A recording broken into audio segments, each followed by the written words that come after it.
The stagecoach rattled into Red Hollow on a Tuesday afternoon, trailing dust like a funeral shroud.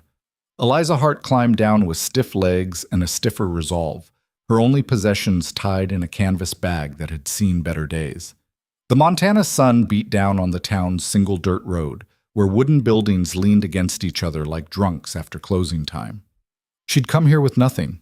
That was the point. Starting over meant leaving everything behind, including the version of herself that had trusted the wrong people, believed the wrong promises, and paid for it in ways that still woke her up at night. Red Hollow wasn't much, but it was far enough from Ohio that no one would ask questions she didn't want to answer. The stagecoach driver handed down her bag without meeting her eyes. "Good luck, miss," he said, and it sounded more like a warning than a wish. Eliza straightened her travel-worn dress and surveyed the town. A general store, a saloon with peeling paint, a church that looked like it might blow over in a strong wind, and everywhere, eyes watching from behind curtains and half-open doors. She'd barely taken 10 steps toward what looked like a boarding house when the women descended. 3 of them, moving in a tight formation like they'd rehearsed this. The one in front wore a blue calico dress that must have cost more than Eliza's entire wardrobe, her graying hair pulled back so tight it seemed to lift her eyebrows. "You must be the new seamstress," the woman said. Not a question, a statement. "I'm Mrs. Harriet Bellows. This is Mrs. Cooper and Mrs. Yates." She gestured to the 2 flanking her, one round and nervous-looking, the other thin as a rail with a mouth that turned down at the corners like it had frozen that way. Eliza Hart. She shifted her bag to shake hands, but none were offered. "We should talk," Mrs. Bellows said, "before you get settled." Something in her tone made Eliza's stomach tighten. She'd heard that voice before, the one that pretended to care while sharpening knives behind its back. "I'm quite tired from the journey. This won't take long." Mrs. Bellows linked her arm through Eliza's with surprising strength, steering her toward the general store's porch. The other 2 women fell in step behind them like prison guards. They sat her down on a bench worn smooth by years of gossip, and Mrs. Bellows wasted no time. "You're a young woman," she began. "Unmarried, I assume?" Eliza nodded, careful. "Then you should know, for your own protection, there are certain men in this town you do well to avoid." Here it comes, Eliza thought. Every town had them. The drunk, the gambler, the man who hit his wife when no one was looking. "Caleb Boone," Mrs. Bellows said, and the other 2 women made identical sounds of disapproval. "He works as foreman at the Triple Creek Ranch, about 5 miles north. And I'm telling you this as a kindness, dear. Stay away from him." Eliza blinked. "Is he dangerous?" "Dangerous?"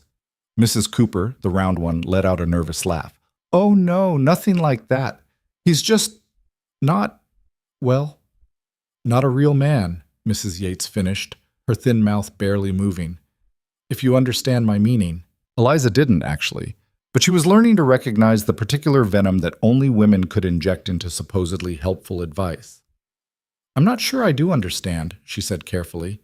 Mrs. Bellows leaned in, lowering her voice to a stage whisper that probably carried to the saloon across the street. "He was engaged once, to a wonderful woman, Mary Catherine Sinclair, a beauty, well-bred, could have had any man in the territory. She called it off just days before the wedding." "Why?" The 3 women exchanged glances. Mrs. Bellows cleared her throat. "She discovered certain inadequacies, physical inadequacies that would have made the marriage untenable."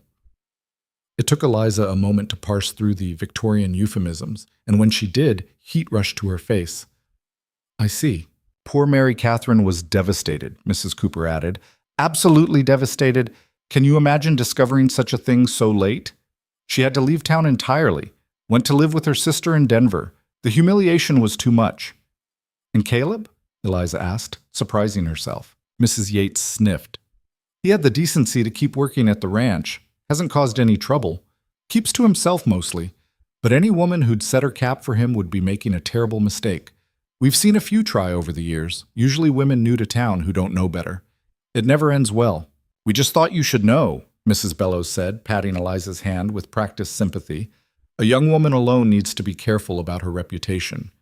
And being seen with Caleb Boone would certainly raise questions." They left her there on the bench, disappearing back into the fabric of the town like they'd never been there at all. Eliza sat still for a long moment, watching the dust settle on the street. She'd been in Red Hollow less than an hour, and already she'd been warned away from a man she'd never met, based on gossip spread by women who claimed to be protecting her. It felt sickeningly familiar. The boarding house was run by a widow named Mrs. Fletcher, who proved to be less interested in gossip and more interested in collecting rent on time. She showed Eliza to a small room on the second floor with a narrow bed, a washstand, and a window that looked out over the alley. $1 a week? Paid Fridays, Mrs. Fletcher said. No men, no drinking, no loud noises after 9. Breakfast is at 7 if you want it. Costs extra. You got work lined up? I'm a seamstress, Eliza said.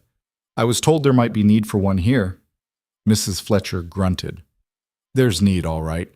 Mrs. Bellows fancies herself the town dressmaker, but she's got more ambition than skill. You set up shop, you'll have customers. Just don't expect her to be happy about it. I've already met Mrs. Bellows. Then you know what you're dealing with. The older woman paused at the door. She give you the speech about Caleb Boone yet? Eliza's surprise must have shown on her face, because Mrs. Fletcher let out a dry laugh. Thought so. She gives it to every new woman under 40 who sets foot in this town. Been doing it for 3 years now, ever since Mary Catherine Sinclair ran off. Is it true? Eliza asked. What they say about him? Mrs. Fletcher studied her with sharp eyes. What I know is this. Caleb Boone is a hard worker who minds his own business and hasn't done anything to deserve the treatment he gets.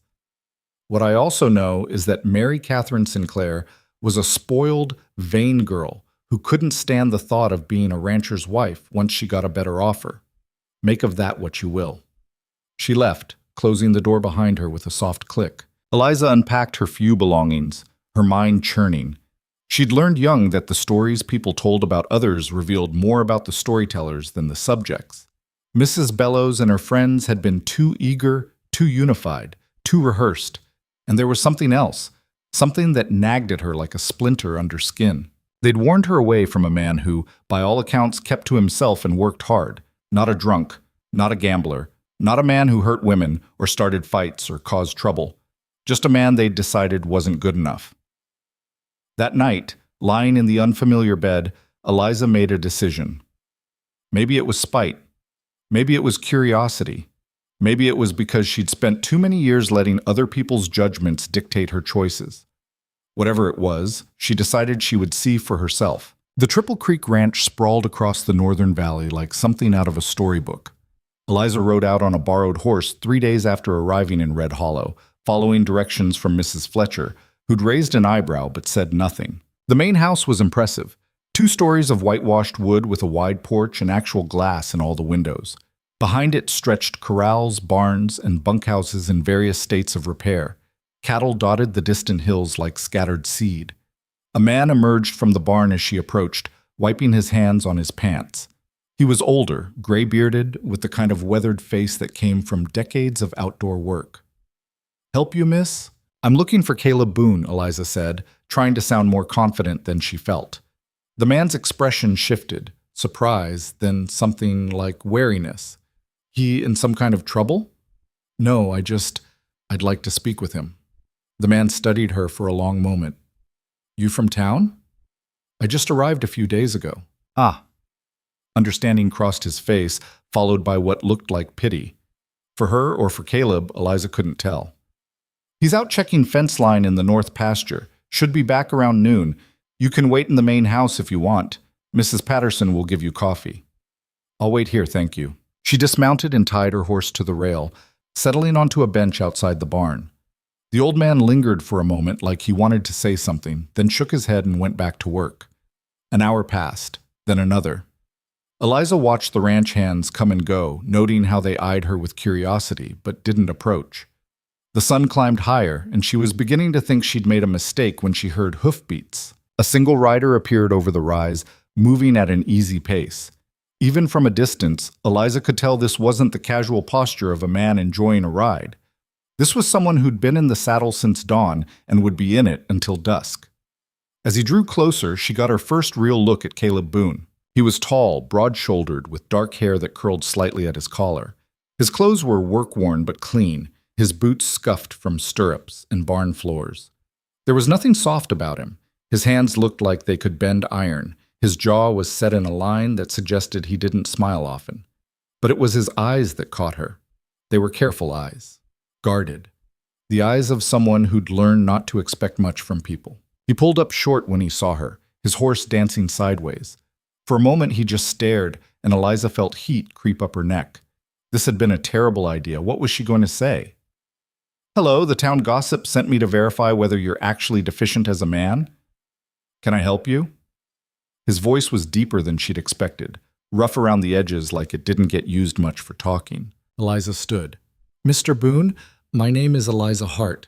I'm new in town, and I wanted to meet you." His face went carefully blank. "You wanted to meet me?" "Yes." "Why?" It was a fair question, and she didn't have a good answer. "Because everyone told me not to." Something flickered in his expression, surprise, maybe, or the ghost of humor. "And you make a habit of doing what people tell you not to do?" "Recently, yes." He dismounted in one fluid motion, moving like a man completely at ease with his own body. He was even taller than she'd thought, and standing this close, she could see the fine lines around his eyes from squinting into the sun, the old scar along his jawline. "Well, you've met me," he said. "Satisfied?" "Not really." The words came out before she could stop them. "I was told you're not worth knowing, that you're inadequate, broken somehow." His jaw tightened. "And you rode all the way out here to see for yourself if the freak show was worth the price of admission?" "No." Eliza took a breath. "I rode out here because I've been judged my whole life by people who didn't know me, and I got tired of it. I figured maybe you were tired of it too." The silence stretched between them. A crow called from somewhere in the barn rafters. Caleb's horse shifted its weight, saddle leather creaking. "You should go back to town," he finally said, his voice flat. "Whatever you're looking for out here, you won't find it." "I'm not looking for anything. I just thought—" "You thought wrong." He started to lead his horse toward the barn, dismissing her. "They said you were engaged once," Eliza said to his back. He stopped walking but didn't turn around. "They said she left you because you weren't man enough for her." "Is that what they said?" His voice had gone very quiet. "They also said she was devastated, that she had to leave town because of the humiliation." Now he turned, and there was something dangerous in his expression. "And you believed them?" "No," Eliza said. "That's why I'm here, because their story didn't make sense. If she was so devastated, why did she leave town instead of you? If you were the one who was inadequate, why do you still hold your head up while they're the ones whispering?" He stared at her like she was speaking a foreign language. "What do you want from me?" "The truth." "The truth." He let out a bitter laugh. "The truth is that Mary Catherine Sinclair was the most beautiful woman in 3 counties, and I was stupid enough to think that mattered less than the fact that she said yes when I asked her to marry me. The truth is that 2 weeks before the wedding, the son of a railroad executive came through town and made her a better offer. The truth is that she didn't have the spine to just tell me she wanted out, so she made up a story that would make it impossible for me to defend myself without looking like even more of a fool." His hands had clenched into fists at his sides. "The truth is that every person in Red Hollow believed her without question, because why wouldn't they? She was beautiful and well-bred, and I was just some ranch hand who got above his station. And the truth is that I didn't fight it because I knew it wouldn't matter. Once a story like that takes root, you can't kill it. You can only survive it." Eliza felt something crack open in her chest. She recognized that particular species of pain, the kind that came from being powerless against a lie. "I'm sorry," she said quietly. "Don't be." His voice had gone flat again. "It taught me a valuable lesson. People will believe what they want to believe, and trying to change their minds is a waste of time. Now, if you'll excuse me, I have work to do." "Mr. Boone." "Go home, Miss Hart. Find yourself a nice man in town, someone the ladies approve of. Live your life, and let me live mine." He led his horse into the barn, and this time Eliza didn't try to stop him. She rode back to town slowly, her mind full of the look in his eyes when he talked about Mary Catherine Sinclair. It wasn't heartbreak. That had scarred over long ago. It was something worse, resignation, the kind that came from knowing the fight was over before it started. Back in her boarding house room, Eliza sat at her small table and thought about the past 3 days. She thought about Mrs. Bellows and her friends, so eager to poison a stranger against a man who'd never done them any harm. She thought about Caleb Boone working sunrise to sunset on a ranch where everyone knew his supposed shame. And she thought about the person she'd been back in Ohio, the one who'd listened to the wrong people, believed the wrong things, and paid the price. She'd promised herself she wouldn't be that person anymore. The next morning, she started setting up her seamstress shop in the front room of the boarding house.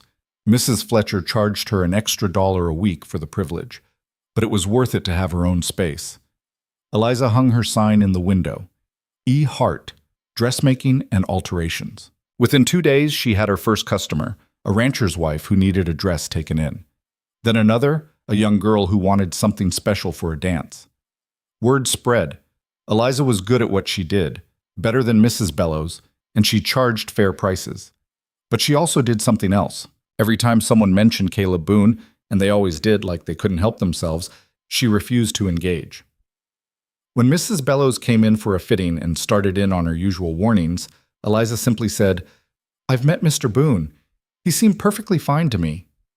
The look on Mrs. Bellows' face was worth the risk. "You went to see him?" The older woman's voice pitched up an octave. "After I specifically warned you." "You gave me your opinion," Eliza said calmly, pins held between her lips as she adjusted a hem. "I formed my own." "Well," Mrs. Bellows drew herself up, "I can see you're determined to learn things the hard way. Don't say I didn't warn you when it all falls apart."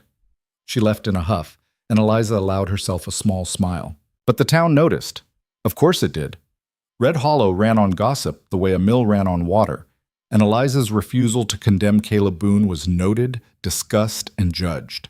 She didn't care, or rather she cared less than she cared about the look in Caleb's eyes when he talked about being powerless against a lie.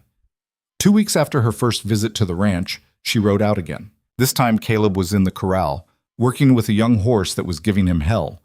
Eliza tied up her mount and climbed onto the fence to watch. He didn't acknowledge her presence, but she saw his shoulders tense. The horse, sensing his distraction, tried to bolt. Caleb brought it back under control with the kind of quiet competence that only came from years of practice. When he finally led the horse to the gate, he looked up at her with exasperation. "You again." "Me again. What do you want?" "Company," Eliza said. "I thought you might be tired of your own." "I'm not." "Liar." That got the ghost of a smile out of him, there and gone so fast she might have imagined it. "You're persistent. I'll give you that." "I'm stubborn," she corrected. "There's a difference." He studied her for a long moment, and she met his gaze steadily. Finally, he sighed. "There's coffee in the bunkhouse. It's terrible, but it's hot." It was an invitation. A small one, grudging, but an invitation nonetheless. "I'd like that," Eliza said. The coffee was in fact terrible, but they sat across from each other at a scarred wooden table, and for the first time since she'd arrived in Red Hollow, Eliza felt like she might have found something real. "Why are you doing this?" Caleb asked after a long silence. "Doing what?" "Talking to me. Riding out here, risking your reputation in town." Eliza wrapped her hands around the warm cup. "Because I know what it's like to have people decide who you are before you open your mouth, and I'm tired of letting them get away with it." "What happened to you?" The question was quiet, careful. Eliza had spent 3 years not answering it, but sitting in this dusty bunkhouse with this careful, wounded man, she found the words coming easier than they should have. "I was engaged too," she said, "to a man everyone approved of. Successful, charming, well-connected, everything a young woman was supposed to want." "What happened?" "He wasn't any of those things, not really. But he was very good at making people believe he was." She stared into her coffee. "When I tried to call off the wedding, when I tried to tell people what he was really like, no one believed me. How could perfect, charming Thomas be anything but perfect and charming?" "So you left." "So I left. Because sometimes the only way to survive a lie is to remove yourself from the people who believe it." Caleb's expression had softened. "I'm sorry that happened to you." "I'm sorry it happened to you too." They sat in comfortable silence after that, and when Eliza finally rode back to town, something had shifted. She couldn't name it yet, but she felt it, like a door that had been locked for years suddenly swinging open. She started riding out to the ranch every few days. Sometimes they talked. Sometimes they just worked in companionable silence, her mending torn clothing, him repairing tack or fixing fence posts. The ranch hands got used to seeing her, stopped staring, eventually started nodding hello. And slowly, carefully, Caleb started to unbend. She learned that he'd grown up on a smaller ranch 50 miles south, that he'd worked his way up from stable hand to foreman through sheer competence and dawn to dusk determination, that he loved horses more than people, and could you blame him? That he read books in his spare time, thick ones about animal husbandry and land management, but also poetry sometimes, though he'd never admit it to anyone but her. She learned that his laugh was rusty from disuse but genuine when it came. She learned that his hands, so rough and scarred from work, could be surprisingly gentle. And somewhere in those weeks of riding out to the ranch, of shared coffee and quiet conversations, of slowly building trust, Eliza realized something that should have terrified her. She was falling for him. Not the careful, measured affection she'd felt for Thomas, the kind that had seemed sensible and appropriate. This was different, wilder, more certain, like something that had been waiting for her to find it. The town noticed, of course. How could they not? Mrs. Bellows cornered her in the general store one afternoon, face tight with disapproval. "Eliza, dear, people are talking." "People always talk." "They're saying you've been seen at the Triple Creek Ranch, multiple times." "I have." Eliza selected a spool of thread, examining it with more attention than it deserved. "With Caleb Boone." "Also true."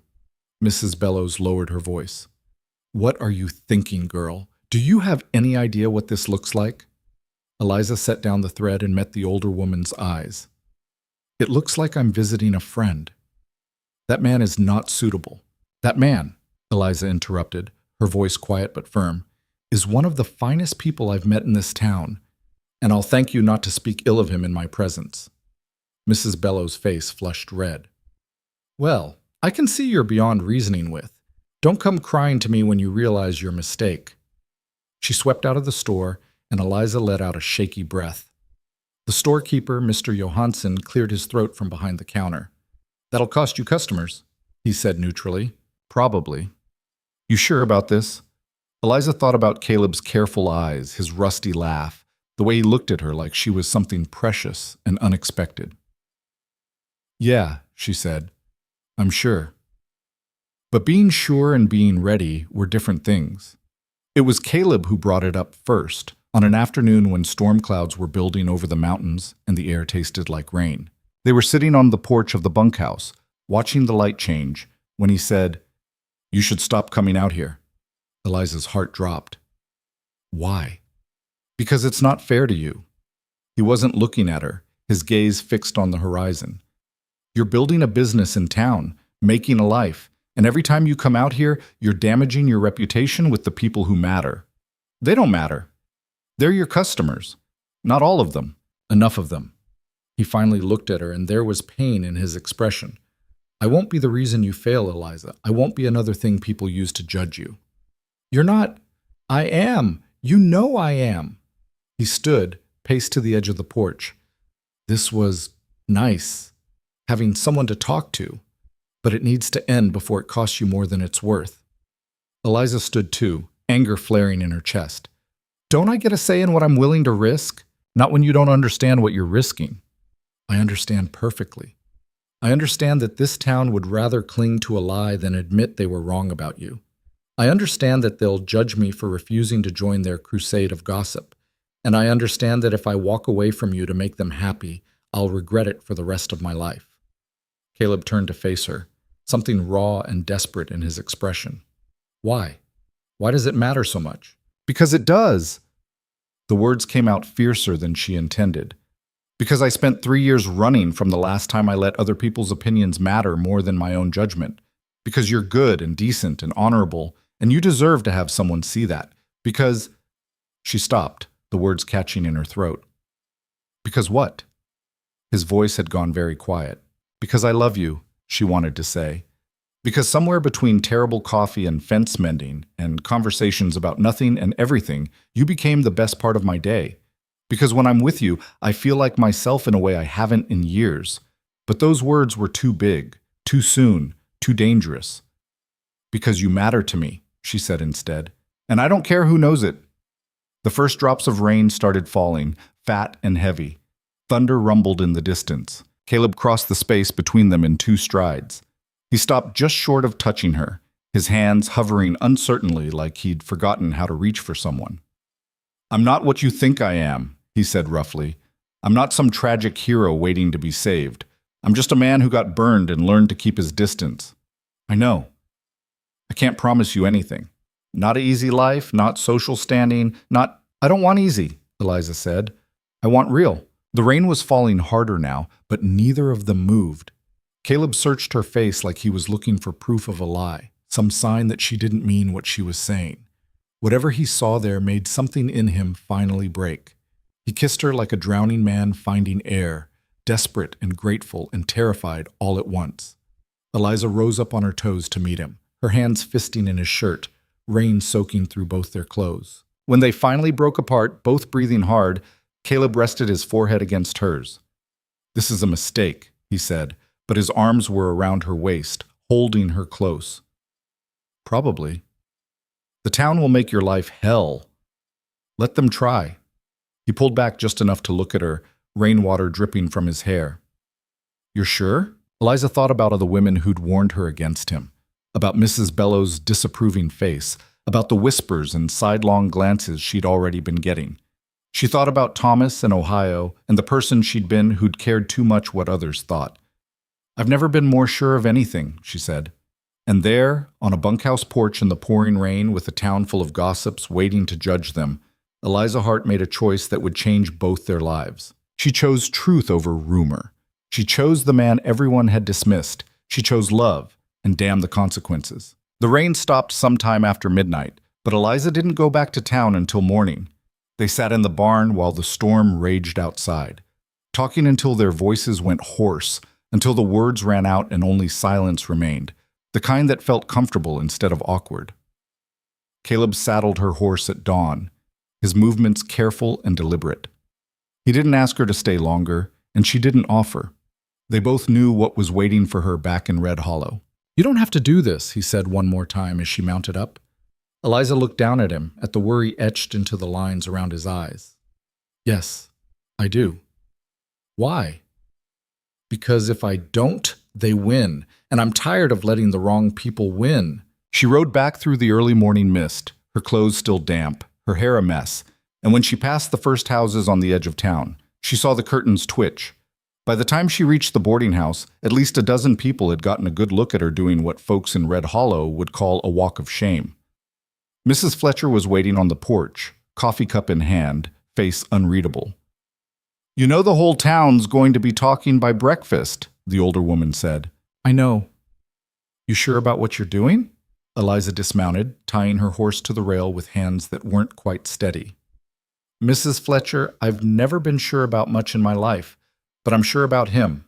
The landlady studied her for a long moment, then nodded. "All right then, you'll need more than coffee. Come on, I'll make eggs." They ate in the kitchen, and Mrs. Fletcher didn't ask questions Eliza wasn't ready to answer. But when Eliza finally headed upstairs to change and try to salvage her appearance, the older woman called after her. "For what it's worth, I think Caleb Boone's a good man. Always have. Just be ready for the fight, girl, because they won't make it easy." She was right. Eliza opened her shop at 9 o'clock like always, and by 9:15, Mrs. Bellows was standing in the doorway with 2 other women flanking her like soldiers. "Eliza Hart, we need to speak with you." "I'm working, Mrs. Bellows. This can't wait." The older woman swept in uninvited, her companions closing ranks behind her. "We're here out of Christian concern for your immortal soul and your reputation in this community." Eliza set down the dress she'd been hemming. "Is that so? You were seen returning to town this morning, at dawn, from the direction of the Triple Creek Ranch." Mrs. Bellows's voice dripped with scandalized disapproval. "Do you have any idea how this looks?" "I imagine it looks like I spent the night at the ranch." One of the other women gasped. Mrs. Bellows's face went red. "So you admit it?" "I got caught in the storm. Mr. Boone offered me shelter. I accepted. There's nothing more to it than that." "Nothing more?" Mrs. Bellows leaned forward. "My dear girl, your reputation is in tatters.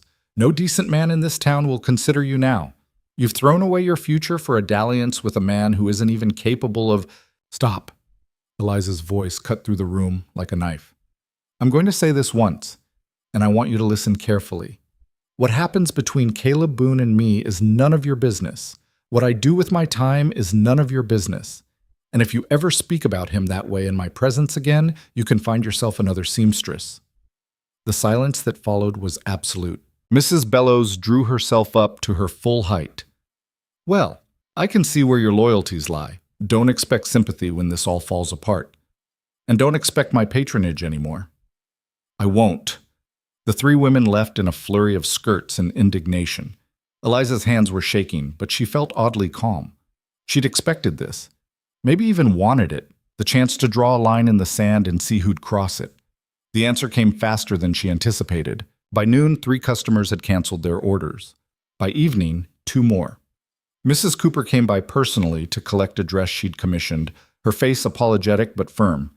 I'm sorry, dear, but my husband says we can't be associated with impropriety. I'm sure you understand. Eliza handed over the dress without argument. She understood perfectly. The next day was worse. Someone had painted the word harlot across her shop window in white paint. It took her an hour to scrub it off, and even then the ghost of the letters remained. Mrs. Fletcher found her on her knees on the sidewalk, scrubbing until her hands were raw. Come inside, the landlady said quietly. Let it be. I can't.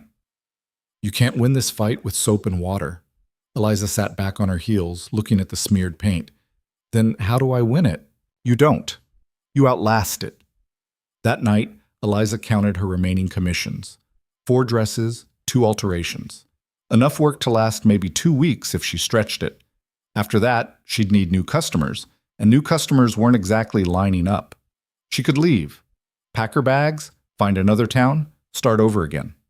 She'd done it before, but the thought made her stomach turn. Running had gotten her to Red Hollow, but running again would mean letting them win. Would mean abandoning Caleb to fight his battles alone. Would mean proving that everything they'd said about her lack of judgment was right. 3 days after the painted window incident, Caleb rode into town. Eliza was in her shop, trying to focus on a hem that kept coming out crooked, when she heard the commotion outside. Voices raised in surprise, the sound of a horse being tied up. Then her door opened, and there he was. He looked uncomfortable in town, like a wolf that had wandered into a chicken coop by mistake. His eyes found hers immediately. We need to talk. Come in. He stepped inside, removed his hat, turned it over in his hands twice before speaking.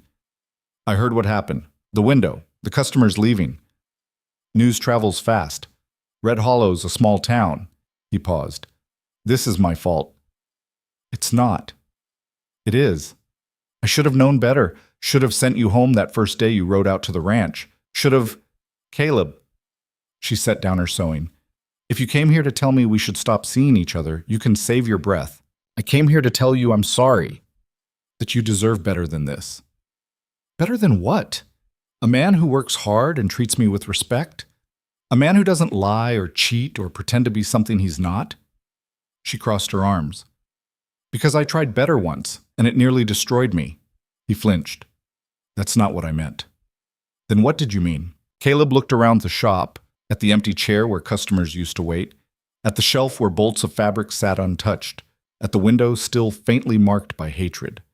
You're losing everything because of me. I'm losing customers who were never really mine to begin with. The ones who stayed, Mrs. Anderson, Mary Pike, the Johansson girl, those are the ones worth having. 3 people isn't enough to keep a business running. Then I'll find other work. She said it with more confidence than she felt.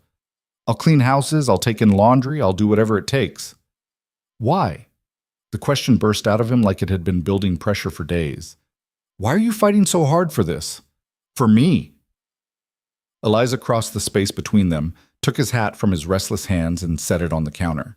She took those work-roughened hands in hers and held them steady. Because 3 years ago, I let fear make my decisions. I let other people tell me who I was and what I deserved, and I lost myself so completely that I had to run halfway across the country to find even a piece of who I used to be. She tightened her grip on his hands. I'm not doing that again. I'm not letting them win. And I'm not walking away from you because they're too small-minded to see what's right in front of them. Caleb's jaw worked. You could have anyone. I don't want anyone. I want you. You barely know me. I know enough. I know you're kind to animals and fair to the men who work under you. I know you read poetry when you think no one's watching. I know you've been carrying a lie for 3 years rather than force people to take sides. I know you think you're broken, but you're the most whole person I've met in this entire town. His eyes had gone bright. Eliza, I'm not done. She was crying now, but her voice stayed steady. I know that when I'm with you, I feel brave. I know that you make me laugh. I know that you look at me like I'm something precious, and I haven't felt that way in longer than I can remember. So yes, I barely know you by the standards of proper courtship, but I know enough to know I'm not walking away. Caleb pulled her into his arms so suddenly that she gasped. He held her like she might disappear, his face buried in her hair. You're going to regret this, he said, but his voice was thick with emotion. Probably. But I'd regret the alternative more. They stood like that for a long moment, holding each other in the empty shop while the town went about its business outside. When they finally pulled apart, Caleb's eyes were red-rimmed but determined. If we're doing this, we're doing it right. What does that mean? It means I'm courting you, properly, so that when they talk, and they will talk, at least they can't say I didn't do right by you. Eliza felt something warm bloom in her chest. That's very old-fashioned of you. I'm an old-fashioned man. The corner of his mouth quirked up. Besides, I want to. Want to take you to dinner, bring you flowers, do all the things I should have done with... He stopped. With Mary Catherine? His expression clouded. I was going to say the first time, but yeah, you loved her. It wasn't a question. I thought I did. Now I'm not sure I knew what love was. He touched her cheek, gentle. This feels different. How? Scarier. More real. Like if I lose it, I'll actually have something worth mourning. Before Eliza could respond, the shop door burst open. A young woman stood in the doorway, breathless and wide-eyed. It took Eliza a moment to place her, Sarah Johansson, the storekeeper's daughter. Miss Hart, I'm sorry to interrupt, but you need to come quick. There's trouble at your boarding house. Eliza's heart dropped. What kind of trouble? Someone threw rocks through your window. Mrs. Fletcher's all right, but the room's a mess, and Sarah's eyes cut to Caleb, then away. There's a crowd gathering. They ran. Eliza's room looked like a battlefield. Glass covered the floor, glittering in the afternoon light. Her few possessions had been scattered, her sewing kit upended, her clothes pulled from the trunk and trampled. On the wall, someone had written "Leave" in what looked like charcoal. Mrs. Fletcher stood in the doorway, broom in hand, her face tight with anger. Happened about 20 minutes ago. 3 boys, maybe 4. They ran off before I could get a good look. Boys? Caleb's voice was dangerous. Or men pretending to be boys. The landlady met his eyes. Does it matter? A crowd had indeed gathered outside, not helping, just watching. Eliza recognized most of them. Mrs. Bellows stood near the front, her face carefully neutral. Mr. Cooper shifted uncomfortably. Others just stared with that peculiar mix of curiosity and judgment that small towns specialized in. Eliza walked out onto the porch, glass crunching under her boots.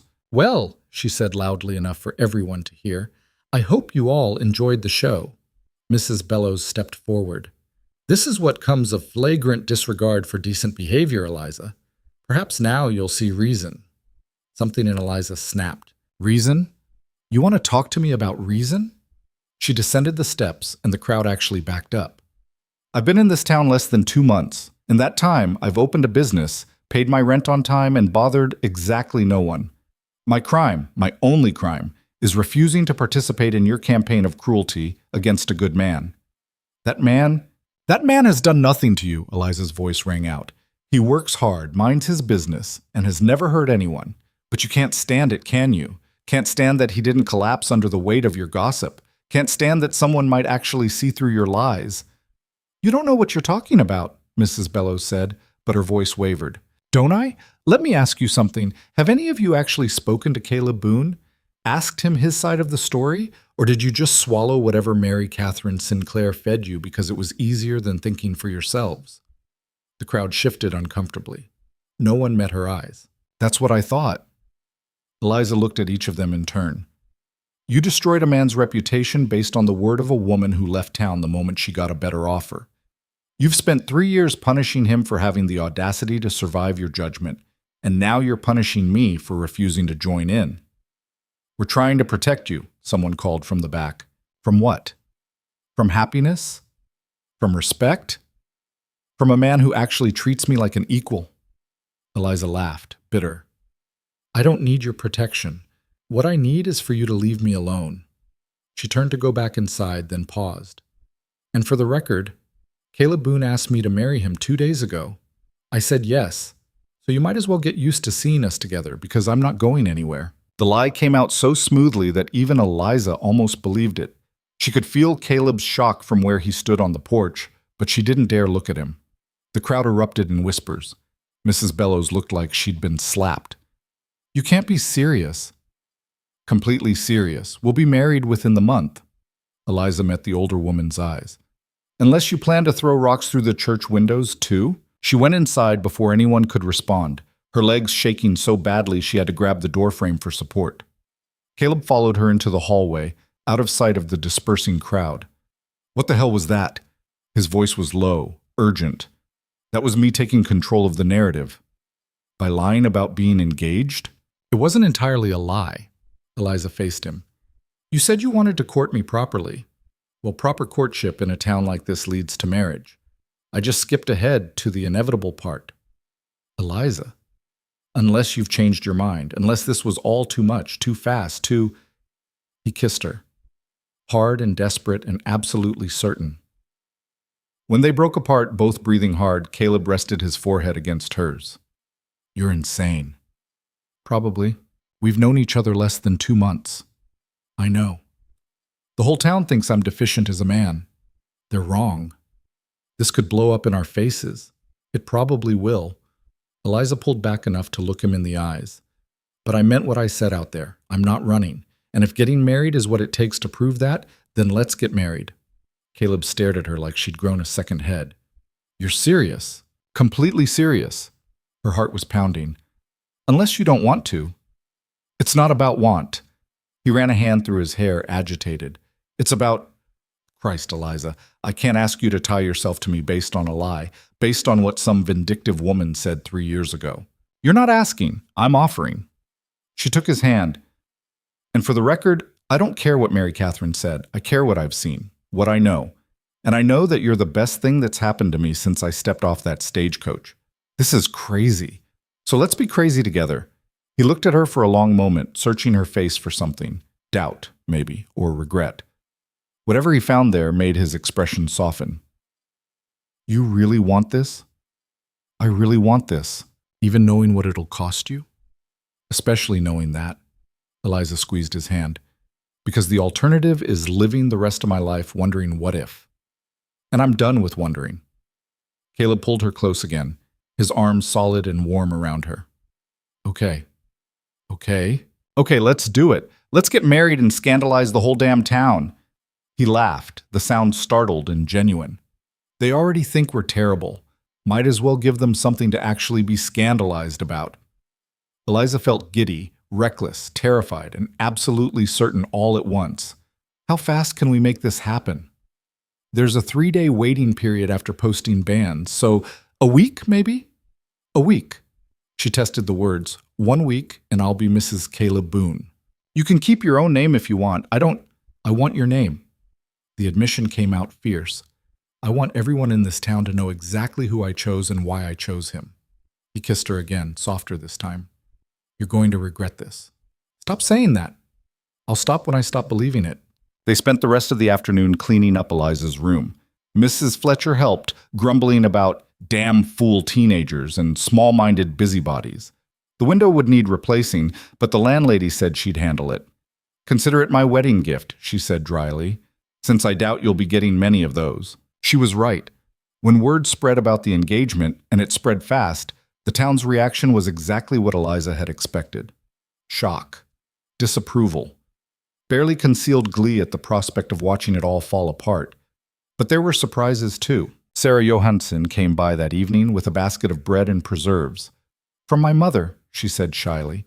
She says congratulations, and she says to tell you that anyone who throws rocks at a lady's window isn't worth listening to about anything else. Mary Pike, a ranch wife, who'd been one of Eliza's first customers, showed up the next morning with a bolt of white silk. For your dress, she said simply, if you'll have it. And Mrs. Anderson, a widow who lived on the edge of town, stopped Eliza on the street to press a worn gold band into her hand. It was my mother's, she said. She'd want you to have it. She never did hold with gossip. These small kindnesses kept Eliza going through the harder moments, like when she went to post the bands at the town hall and the clerk looked at her with undisguised pity, or when she passed a group of women on the street and they fell silent, then burst into whispers the moment she was out of earshot. Caleb handled it better than she did, mostly because he'd had 3 years of practice. Let them talk, he said when she expressed frustration. They've been talking about me since Mary Catherine left. I'm used to it. Well, I'm not, and I hate that you had to get used to it in the first place. They were at the ranch, sitting on the porch as the sun set. Caleb had his arm around her shoulders, and she leaned into his warmth. Can I ask you something? She said after a while. Anything. Do you ever wonder what your life would have been like if Mary Catherine hadn't lied? If she just told the truth about why she was leaving? Caleb was quiet for a long moment. Sometimes, usually late at night when I can't sleep. And I think I would have married her, built her a house in town, tried to make her happy even though she never would have been. Not with me, anyway. He tightened his arm around Eliza. So in a weird way, maybe her lie was the best thing that could have happened to me. How do you figure? Because if she hadn't lied, I wouldn't have been here when you stepped off that stagecoach. Someone else would have courted you, someone the town approved of, and I'd be stuck in a loveless marriage wondering why I felt so empty. Eliza tilted her head back to look at him. You really believe that? I'm starting to. The week passed in a blur of preparation. Eliza made her own wedding dress, working late into the night by lamplight. It wasn't fancy, just simple white cotton with lace at the collar, but it was hers. Caleb arranged for the ceremony to be held at the ranch rather than the church. The pastor made it pretty clear he doesn't approve, he explained, and I'll be damned if I'm getting married by a man who thinks I'm not good enough for you. Instead, they found a retired judge who lived 2 towns over, a practical man who didn't care about gossip and charged a reasonable fee.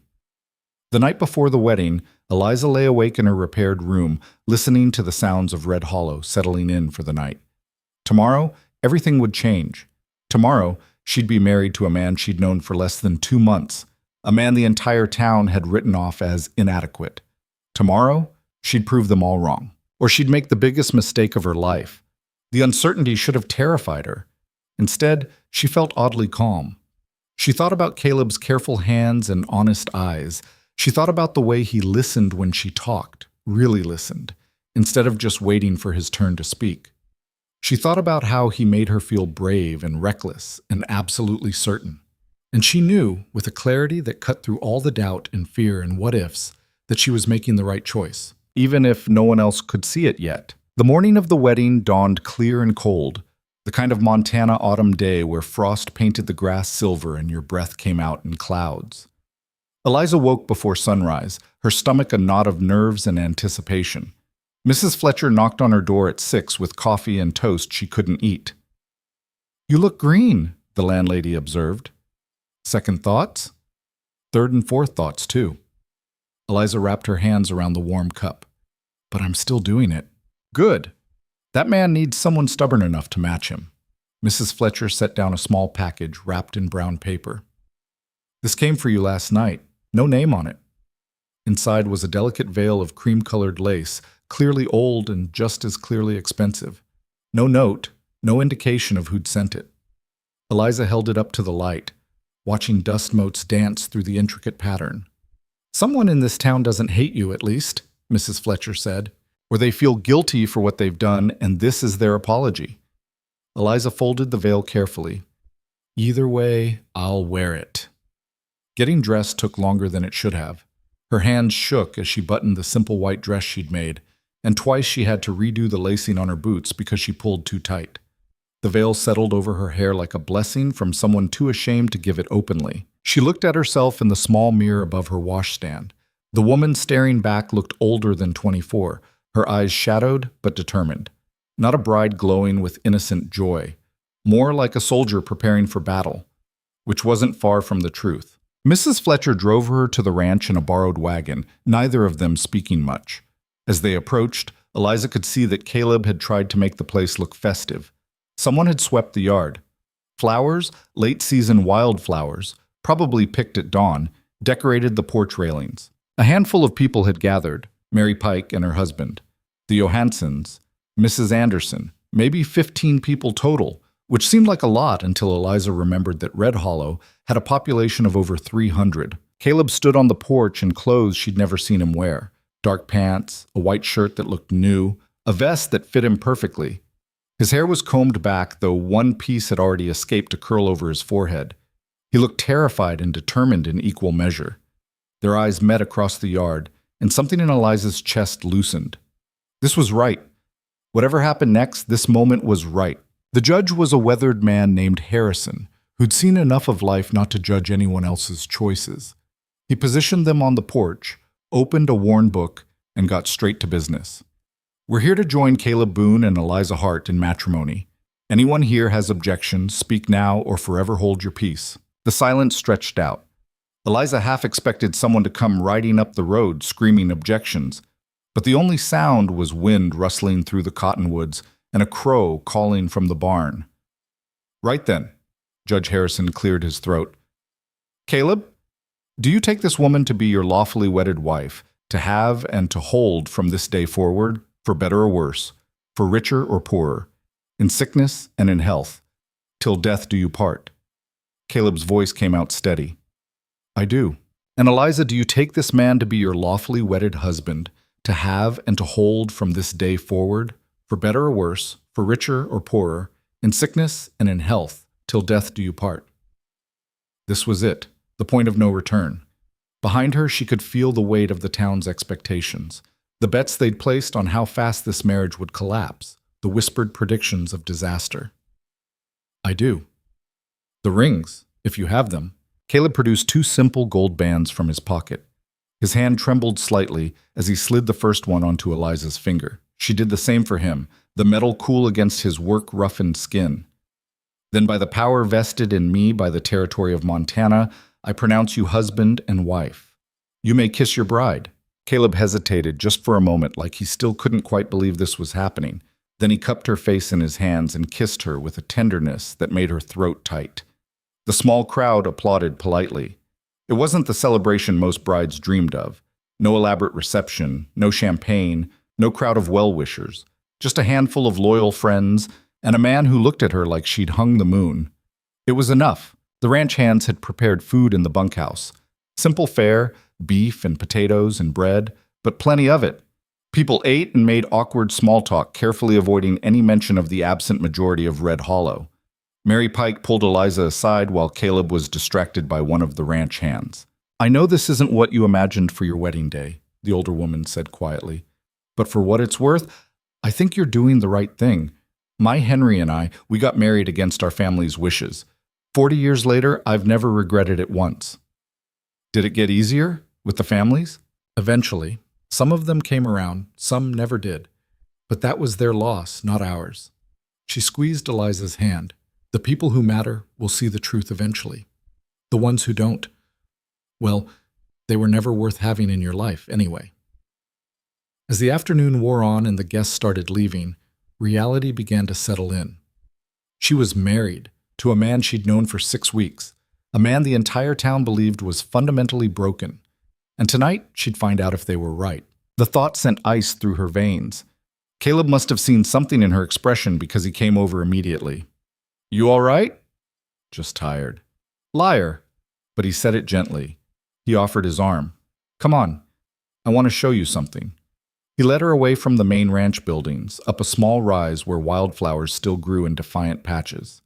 From here you could see the whole valley spread out below, the ranch, the distant mountains, the sky going pink and gold with sunset.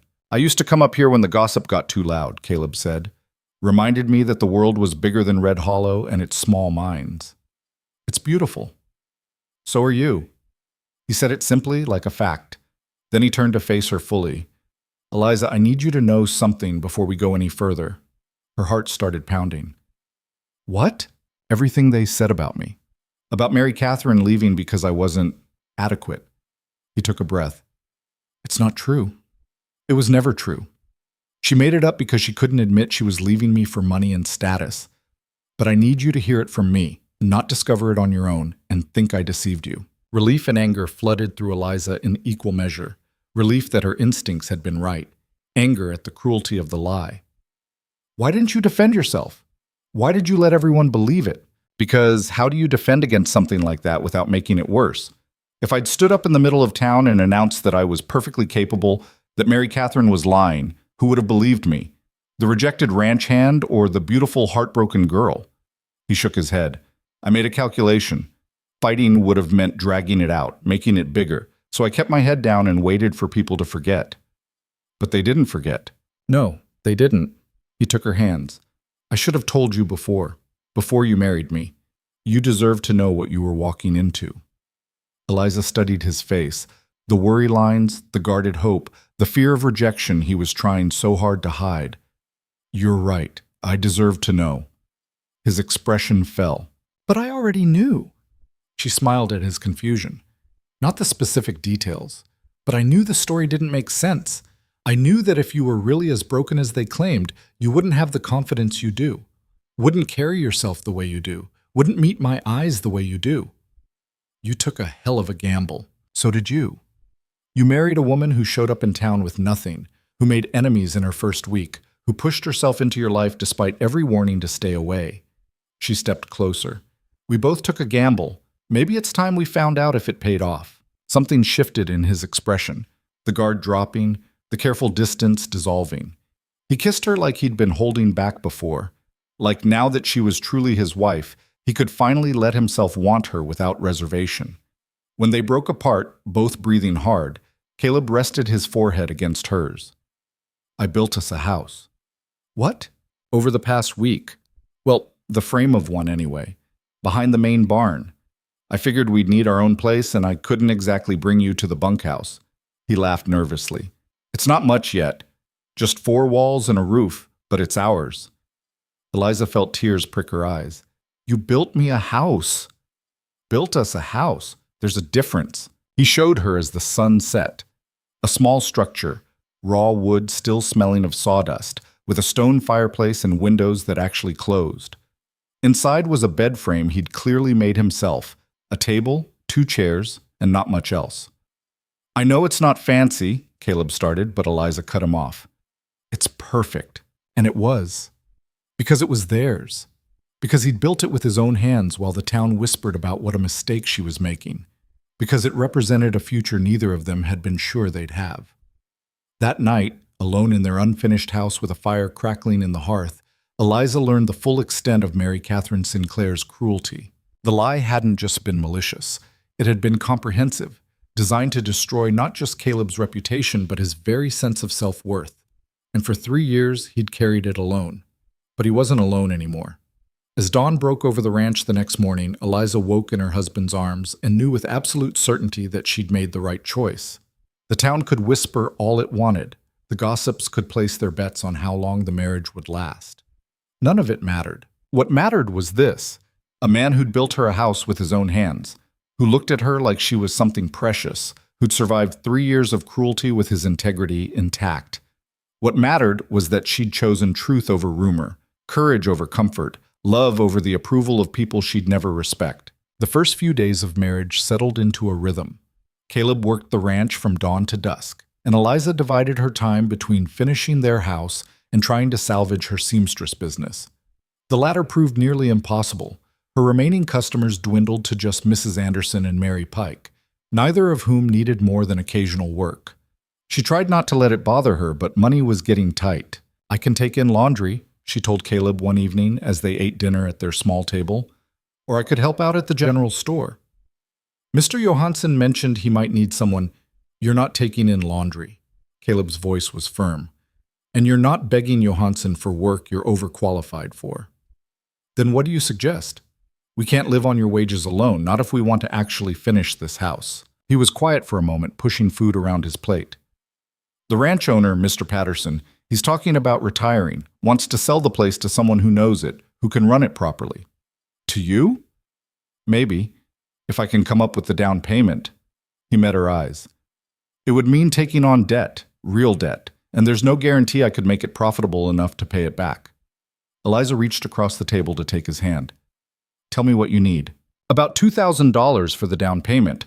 Patterson would carry the rest of the note, but he needs that up front to feel secure. Caleb laughed bitterly. I've got maybe $300 saved, so unless you've got a fortune hidden somewhere, what about a loan from the bank? Mr. Cooper runs the bank. His wife is one of Mrs. Bellow's closest friends. The implication was clear. No bank loan would be forthcoming. They sat in frustrated silence, the problem hanging between them like smoke. There has to be a way, Eliza said finally. We just have to think. But thinking didn't produce money, and as the week wore on, the opportunities started to slip away. Mr. Patterson mentioned he'd had interest from a buyer in Denver, someone with cash to put down immediately. Caleb tried to hide his disappointment, but Eliza could see it eating at him. This ranch was more than just a job to him. It was proof that he could build something, that he was worth more than the gossip claimed. She was sewing late one night, trying to finish a dress for Mrs. Anderson, when the idea hit her. Her mother's jewelry. She'd packed it away when she fled Ohio, couldn't bear to sell it even when money was scarce. A pearl necklace, 2 gold bracelets, a pair of ruby earrings that had been in her family for generations. She'd kept them hidden, wrapped in cloth at the bottom of her trunk, thinking someday she might have a daughter to pass them to. But what good were heirlooms if you couldn't build a life worth passing them into? She didn't tell Caleb, just took the jewelry to a dealer in the next town over, a man who asked no questions and paid in cash. $1,800. Not quite enough, but close. The rest came from selling her sewing machine, the good one she'd brought from Ohio. That hurt worse than the jewelry, but it was necessary. When she handed Caleb the money, his face went through about 6 different emotions. Where did you get this? Does it matter? Eliza. His voice was dangerous. Where did you get almost $2,000? I sold some things I didn't need anymore. What things? She told him. About the jewelry, about the sewing machine, about how she'd done it because the ranch meant something to him and his dreams mattered more than her attachment to objects. Caleb looked like she'd hit him. You sold your mother's jewelry. His voice was hollow. For me. For us. That's not... You can't. He stood abruptly, pacing the small room. I can't accept this. Too late. The money's yours. It's not mine, it's yours, and you should have used it to rebuild your business, to secure your own future, not, my future is with you. Eliza stood too, blocking his path. Whether this ranch is part of it or not, but if we can make it work, if you can buy this place and build something real, then that's our future, both of us. You don't understand what you've done. He was breathing hard, emotion making his voice rough. That jewelry, the sewing machine, those were your safety net. If this marriage fails, if I turn out to be as big a mistake as everyone says, then we fail together. She grabbed his arms, made him look at her. I'm tired of having safety nets, tired of keeping one foot out the door just in case. I'm all in, Caleb. The question is, are you? He kissed her then, hard and desperate, like he was trying to pour 3 years of loneliness and fear into the gesture. When they broke apart, his eyes were bright. I'm going to spend the rest of my life trying to deserve you. Good. That should keep you busy. Mr. Patterson accepted the down payment the next day. The paperwork would take a few weeks, but the ranch was effectively Caleb's. The other hand celebrated when they heard. They'd been worried the Denver buyer would clean house, bring in his own people. You'll keep us on? Asked Tom, the old ranch hand who'd been there when Eliza first rode out. If you'll stay, Caleb said. Can't run this place alone. The men shook his hand, slapped his back, treated him with a respect Eliza suspected he'd never quite received before. He was their boss now, not just the foreman. It changed something in how they looked at him. It changed something in how he looked at himself, too. But Red Hollow wasn't done with them yet. 3 days after the ranch sale went through, Eliza was in town buying supplies when she overheard Mrs. Bellows talking to a group of women outside the general store. Did you hear? Mary Catherine Sinclair is coming back to visit her aunt. Should arrive next week. Eliza's blood went cold. I wonder if she knows about the marriage, someone else said. Oh, she knows. Her aunt wrote her all about it. I can't imagine how she must feel seeing him move on so quickly with someone so... Mrs. Bellows paused delicately. Unsuitable. Do you think she'll say something? I certainly hope so. That poor girl deserves closure. Eliza wanted to storm over there, wanted to tell them exactly what she thought of their poor girl and her lies. But she forced herself to finish her shopping calmly, to walk back to the ranch with her head high. She told Caleb that night. His reaction was worse than she'd expected. He went completely still, his face draining of color. She's coming here. To visit her aunt, apparently. And everyone will expect us to, what, invite her to dinner? Pretend everything's fine? I don't know what they expect. Eliza sat beside him. But I know what I expect. I expect you to hold your head high. I expect us to show that woman exactly what she gave up when she lied. You don't know what she's like. Caleb's voice was strained. Mary Catherine, she could destroy us with a word. Could tell people things that would make you doubt. There's nothing she could tell me that would make me doubt you. You don't know that. Yes, I do. Eliza took his face in her hands, made him look at her. Because I know you. The real you, not the story people tell. And whatever poison she brings with her, it can't touch that. But as the week wore on and Mary Catherine's arrival drew closer, Eliza felt her confidence waver.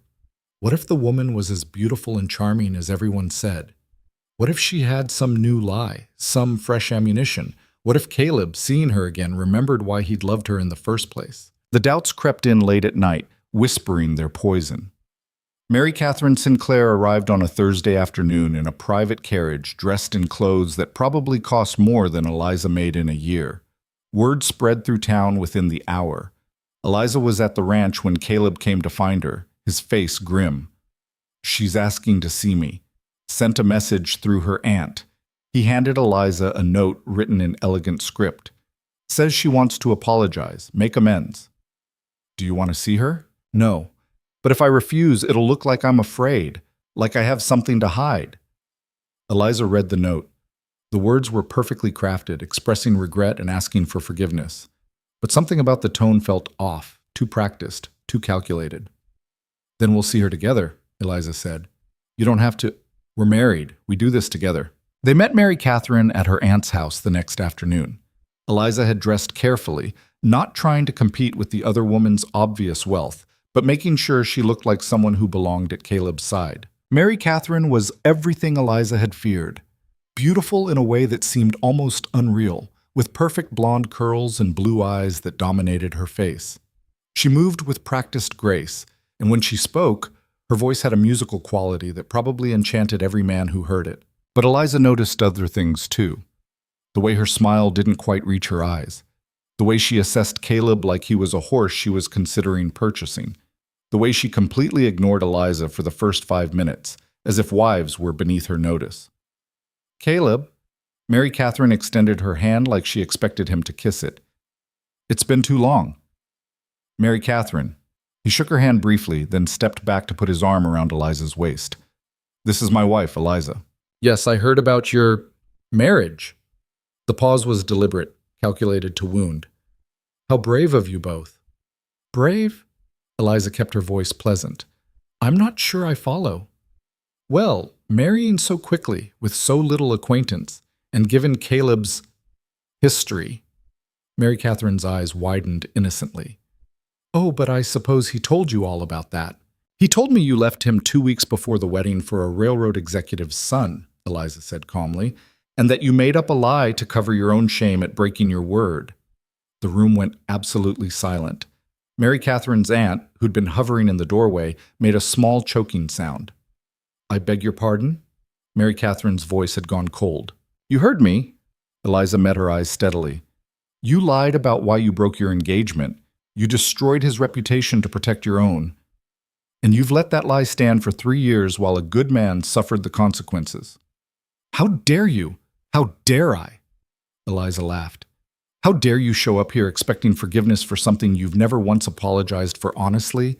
That note you sent wasn't an apology. It was another manipulation. Mary Catherine's perfect composure cracked. You don't know what you're talking about. You don't know him like I do. You're right. I don't know him like you do. Eliza stepped forward. I know him better, because I see him for who he actually is, not who I wanted him to be. He's a ranch hand. He's a ranch owner. He bought the Triple Creek last week. Eliza smiled. But thank you for giving him up. Made it much easier for me to find him. Mary Catherine's face went through several shades of pale. He bought the ranch? Every acre. Caleb spoke for the first time, his voice steady. And Mary Catherine, Eliza's right. You didn't come here to apologize. You came here to make sure your lie still held, to see if you could still control the narrative. But I'm done letting you write my story. The things I said, they were... Mary Catherine floundered, her composure completely shattered. They were lies. Caleb's voice was firm, but not cruel. We both know it, and I think deep down, this whole town knows it too. They just didn't want to admit they'd been fooled. He took Eliza's hand. Come on, we've said what we needed to say. They left Mary Catherine standing in her aunt's parlor, her perfect mask finally cracked. Outside, Eliza's hands were shaking. I can't believe I just did that. I can't believe you just defended me like that. Caleb pulled her into his arms. You were magnificent. I was terrified. You were terrifying, in the best possible way. He kissed her forehead. Thank you. For what? For being brave enough to fight for us. For seeing through her in 5 minutes when it took me months. For being exactly who you are. They walked home through the autumn afternoon, and Eliza felt something shift. They'd faced Mary Catherine together. They'd called out the lie publicly, and they'd both walked away stronger for it. The town would talk. Of course they would. But maybe, just maybe, some of them would finally start questioning the story they'd believed for so long. And maybe, just maybe, the truth would finally have a chance. The confrontation with Mary Catherine should have been the end of it. Should have been the moment when truth finally overpowered 3 years of lies. But Red Hollow had spent too long believing one story to accept a new one overnight. The town fractured. Some people, like the Johanssons and Mary Pike, had never fully believed Mary Catherine's version anyway. They welcomed the confirmation with quiet relief. Others, particularly Mrs. Bellows and her circle, doubled down on the original narrative. Mary Catherine was the victim here, traumatized all over again by that horrible Hart woman's vicious accusations. And then there were those in the middle, people who genuinely didn't know what to believe anymore, who watched Eliza and Caleb with new uncertainty, trying to reconcile the confident ranch owner with the broken man they'd pitied for 3 years. The whispers intensified instead of fading. Eliza tried to ignore them. She focused on the ranch, on learning the rhythm of cattle and seasons and endless work. She helped Caleb with the books, discovering she had a head for numbers that surprised them both. She made friends with the ranch hands, learning their names and stories, earning their respect one meal and one honest conversation at a time. But the isolation wore on her. She'd gone from a seamstress with a struggling but real business to a rancher's wife with no clear role beyond supporting her husband. Some days that felt like enough. Other days it felt like she'd traded one cage for another. 2 weeks after the confrontation, Mary Catherine left town as suddenly as she'd arrived. But before she went, she did one final piece of damage. She visited Mrs. Bellows. Eliza only learned about it because Sarah Johansson came racing out to the ranch on horseback, her face flushed with exertion and anger. You need to know what's being said in town, the girl gasped out, barely waiting to dismount. Mary Catherine told Mrs. Bellows that Caleb forced himself on her. That's the real reason she left.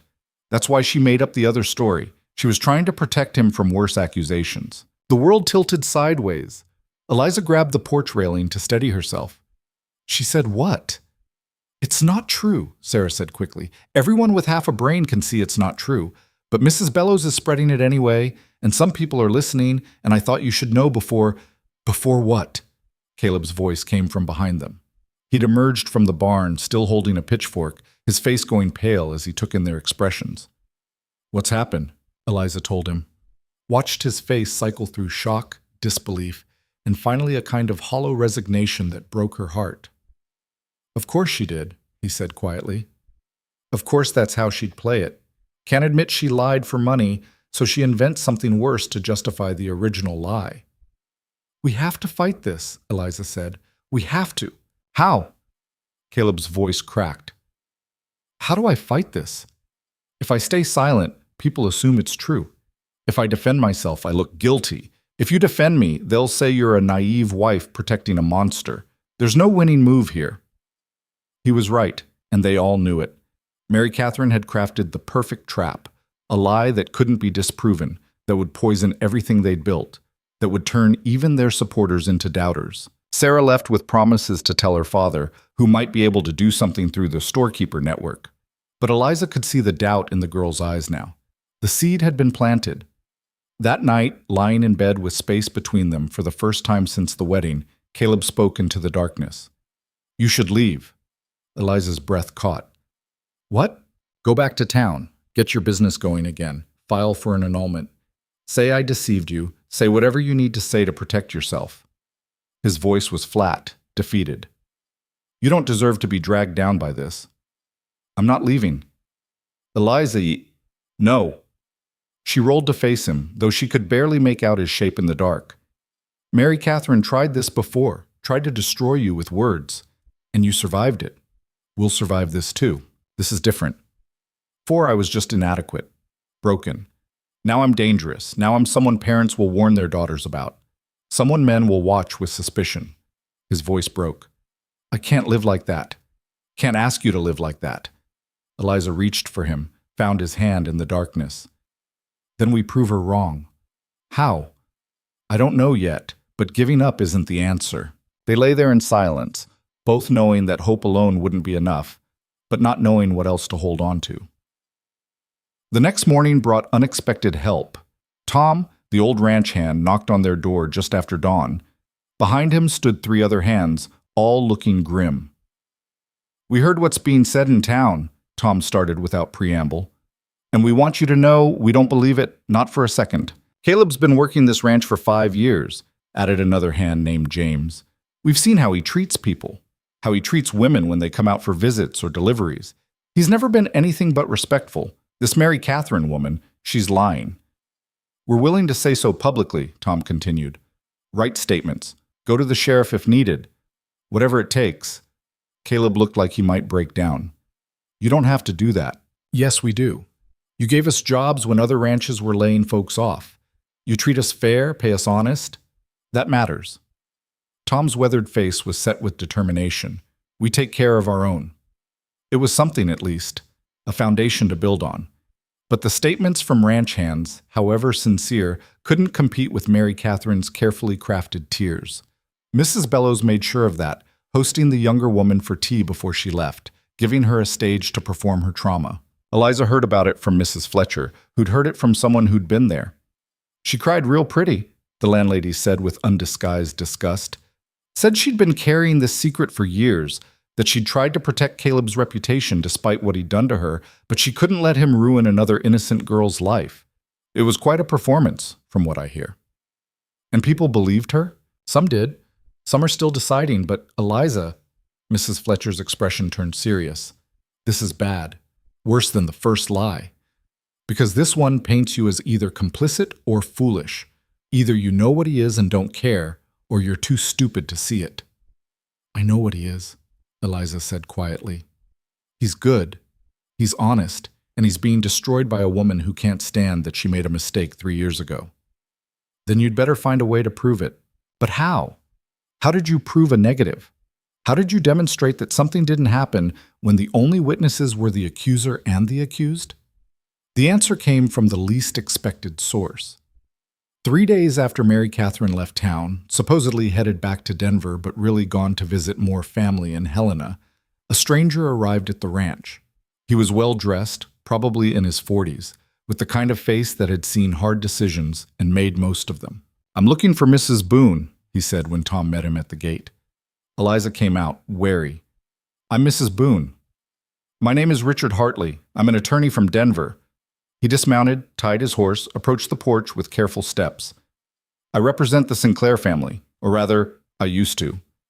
Eliza's guard went up. "If you're here to threaten us, I'm here to help you." He pulled an envelope from his jacket. "May we speak privately?" They sat in the small parlor of the house Caleb had built. Hartley refused coffee, got straight to business. "I've known the Sinclair family for 15 years, handled their contracts, their property disputes, various legal matters. I also helped arrange Mary Catherine's marriage to Jonathan Pemberton, the railroad executive's son your husband mentioned. Eliza's heart started pounding. Why are you telling me this? Because Mary Catherine Sinclair's not in Denver visiting family. She's in Helena, staying with the Pembertons, and her marriage is falling apart. He opened the envelope, pulled out a letter. Jonathan Pemberton contacted me last week. He wants a divorce, and he's willing to testify about why. I don't understand. Mary Catherine has a pattern. She tells lies, elaborate, devastating lies, whenever she doesn't get what she wants. She told Jonathan's family that her first fiancé was violent, told them she barely escaped with her life. Used that sympathy to secure the marriage. Hartley's expression was grim. But Jonathan discovered the truth. Found old letters, spoke to people from Red Hollow. Realized his wife was a serial liar who'd destroyed a good man's reputation for her own convenience. Eliza's hands were shaking. He'd testify to this? He'd do more than testify. He'd provide documentation. Letters Mary Catherine wrote to friends bragging about how easily she'd escaped her boring rancher for a better prospect. A diary entry where she rehearsed the story she'd tell about Caleb's supposed inadequacy.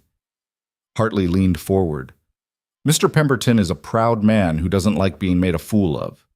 He wants the world to know what kind of woman he married, and he's willing to start by clearing Caleb Boone's name. Why? Eliza asked. Why would he do this for strangers? Because he's a decent man who hates injustice, and because his lawyer, me, convinced him that the right thing to do was expose the truth before Mary Catherine could destroy anyone else. Hartley smiled slightly. I may have mentioned that she'd made new accusations against your husband. That seemed to be the final straw. Eliza felt tears streaming down her face. What do you need from us? Permission to use this information, and your husband's testimony about what actually happened 3 years ago. With both sides of the story documented, we can file a formal statement with the territorial court. It won't be a trial. Mary Catherine isn't being charged with a crime. But it will be a public record, something people can point to when they wonder who's telling the truth. When Caleb came in from the fields and heard the news, he didn't celebrate. He just sat down heavily, like his legs wouldn't hold him anymore. She wrote it down, he said wonderingly. She actually wrote down that she was lying. Apparently she thought it was clever, Hartley said. A private joke to share with friends about how easily people believe what they want to believe. Will this work? Caleb looked at Eliza. Will people actually change their minds? Some will, Hartley said honestly. Others won't. People get invested in the stories they believe. Admitting they were wrong means admitting they hurt an innocent man. That's a hard thing to face. But it's something, Eliza said. It's proof. Real, documented proof. They spent the next week working with Hartley, putting together statements and evidence. Jonathan Pemberton sent more documentation. Letters, diary entries, even a sworn affidavit from a friend of Mary Catherine's who'd known about the lies and felt guilty about keeping silent. The picture that emerged was damning. Mary Catherine hadn't just lied about Caleb. She'd lied about previous suitors, about business rivals, about anyone who got in her way. Lying was her weapon of choice, honed to perfection over years of getting exactly what she wanted. When the documentation was filed with the territorial court, Red Hollow exploded. Mrs. Bellows tried to claim the evidence was forged, but too many people had seen the original letters, the diary entries in Mary Catherine's own handwriting. The lies were too detailed, too specific, too consistent to be fabricated. The town split into 3 camps, those who immediately believed the new evidence and felt terrible about what they'd done to Caleb. They apologized awkwardly, brought food to the ranch, tried to make amends in small, insufficient ways. Those who refused to believe it, no matter what evidence was presented. Mary Catherine had been such a perfect victim that accepting her as a villain meant accepting their own culpability. These people doubled down, insisted the documents were lies, suggested Jonathan Pemberton had been manipulated by Caleb somehow. And those in the middle, who were simply confused. They'd believed one story for so long that switching to a new one felt disorienting. They watched and waited, trying to figure out which way the wind was blowing. For Eliza and Caleb, the vindication felt less satisfying than expected. Yes, the truth was out. Yes, some people finally saw Caleb for who he really was. But the damage had been done. 3 years of isolation, suspicion, and cruelty couldn't be erased by documents and apologies. Caleb struggled with it most. "I should feel relieved," he told Eliza one night, "but I just feel tired, like I've been fighting for so long that I don't remember what peace feels like." "Then maybe we stop fighting," Eliza suggested. "Maybe we just live, build the ranch, build our life, and let the town figure out its own conscience." "Is that enough for you?" She thought about it. It has to be. Because waiting for every person in Red Hollow to admit they were wrong, we could wait forever. Some of them will never get there, but we don't need them to. We just need each other. It sounded simple when she said it. Living it was harder. The ranch prospered under Caleb's ownership. He had a natural gift for the work, and with the burden of the lies finally lifted, his confidence grew. He hired more hands, expanded the herd, negotiated better prices for his cattle. Within 6 months, the Triple Creek was one of the most profitable ranches in the territory. Success bred more success. Buyers who'd avoided doing business with Caleb before suddenly wanted to work with him. Other ranchers asked his advice. He was invited to join the Territorial Cattlemen's Association, an invitation he accepted with visible surprise. Eliza watched him transform, not into a different person, but into a fuller version of himself. The careful, guarded man she'd married slowly unbent, let himself take up space, let himself be seen, but she struggled to find her own place. She wasn't a seamstress anymore.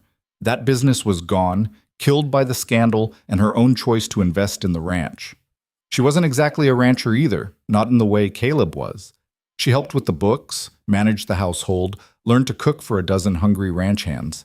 But it all felt like supporting someone else's dream rather than building her own. The restlessness surprised her. She'd fought so hard for this marriage, this life. Why did it sometimes feel like it wasn't enough? She didn't say anything to Caleb. He was finally happy, finally thriving. She wouldn't burden him with her own uncertainty. But Mrs. Fletcher noticed during one of Eliza's rare visits to town. "You look like a woman with too much time to think," the landlady observed. "I'm fine." "You're bored. There's a difference." Mrs. Fletcher poured more coffee. "What happened to that fire you had when you first got here, when you stood up to Mrs. Bellows and half the town?" "I'm married now. I have responsibilities." "Marriage isn't supposed to make you smaller, girl. It's supposed to make you braver." The older woman studied her. "What do you want? Not what Caleb wants. Not what the ranch needs. What do you want?" Eliza opened her mouth to deflect, then stopped. What did she want?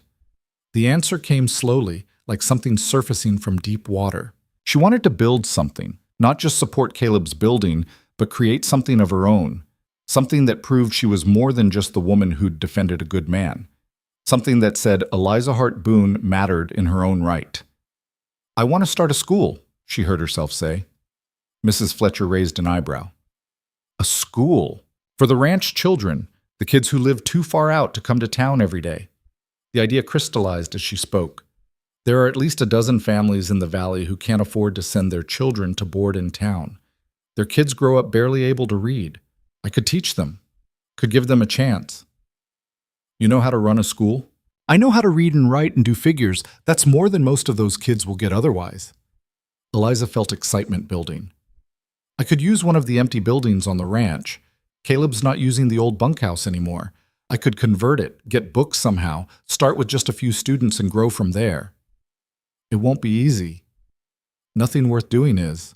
She told Caleb that night, nervous about his reaction, but he listened carefully, then smiled in a way that reminded her why she'd married him.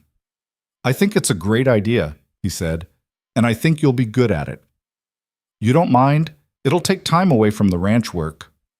"Eliza, you've given up everything for this ranch, for me. It's about time you built something for yourself." He took her hand. "Besides, educated ranch hands are better ranch hands. You'll be helping everyone." She kissed him, grateful for his support, but also slightly frustrated that she'd needed it at all. Why had she been so worried about his approval? When had she started needing permission to chase her own dreams?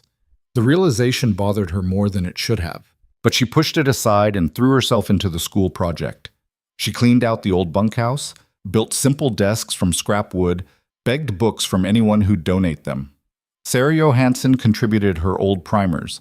Mrs. Fletcher sent a box of slates and chalk. Even Mrs. Anderson donated a globe her late husband had treasured. Within a month, Eliza had 7 students ranging from age 6 to 14. Within 2 months, she had 12. The children were hungry for learning in a way that broke her heart and filled it simultaneously. She taught reading and writing in the mornings, arithmetic and geography in the afternoons. On Fridays, she read stories aloud, watching young faces light up with imagination. She was strict but fair, demanding but encouraging. And for the first time since leaving Ohio, she felt like herself again. Word spread. Parents who'd never spoken to her before came to the ranch to thank her.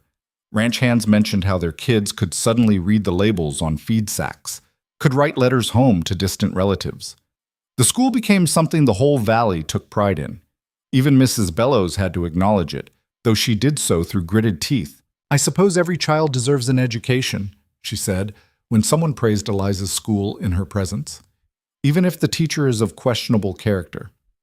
But the barb had no teeth anymore. Eliza had found her purpose, and other people's opinions couldn't touch that. 6 months after the school opened, Jonathan Pemberton himself visited the ranch. He was younger than Eliza had expected, probably not yet 30, with tired eyes and a cautious manner. He shook Caleb's hand firmly, then turned to Eliza. "I wanted to meet you both," he said, "to apologize in person for what my wife, my former wife, put you through." "You're not responsible for her choices," Caleb said. "No, but I benefited from them. She married me because she thought I was a better prospect than you. Turns out I wasn't better, just wealthier."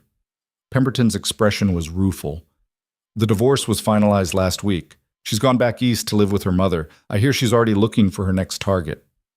"I'm sorry," Eliza said, and meant it. "Don't be. You did me a favor, actually. If you hadn't pushed back against her lies, I might have stayed married to her for years before figuring out what she was." He looked around the ranch, taking in the well-maintained buildings, the healthy cattle. "You've built something good here." "We're trying," Caleb said. "It shows." Pemberton handed him an envelope. "This is from me personally. Not charity, just restitution, I suppose. Mary Catherine destroyed your reputation using my name and my money, whether I knew it or not. This is me trying to balance the scales." Inside was a bank draft for $5,000. Caleb tried to refuse it. Pemberton insisted. "Use it to expand the ranch, or the school I heard about, or put it toward your future. Just promise me you'll build something that lasts, something good. That's the best revenge against people like Mary Catherine, living well enough to make their cruelty irrelevant." After he left, Eliza and Caleb sat on their porch, staring at the bank draft.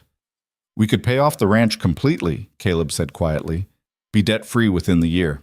"Or we could expand the school," Eliza countered.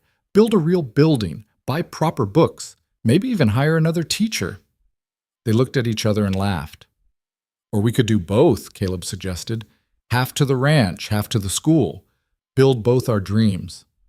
"Both our dreams," Eliza repeated. And for the first time since the wedding, she felt like they were truly equal partners in this life they were building.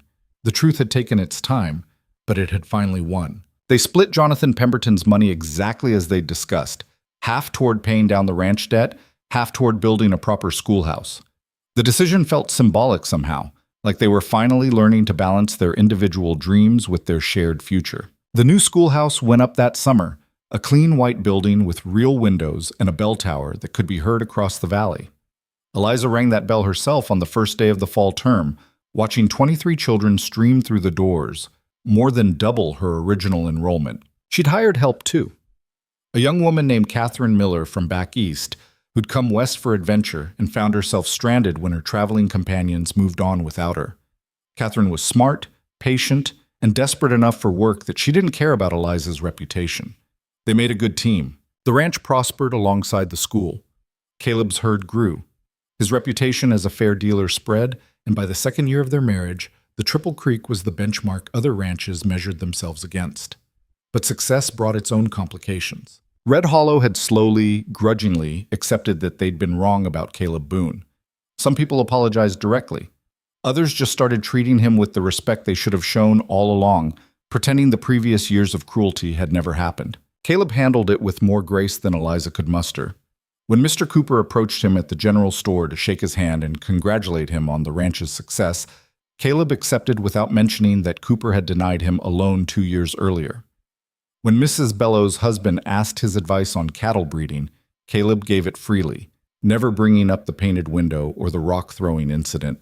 "How do you do it?" Eliza asked one night after watching him help Tom Yates, Mrs. Yates's husband, fix a broken wagon wheel.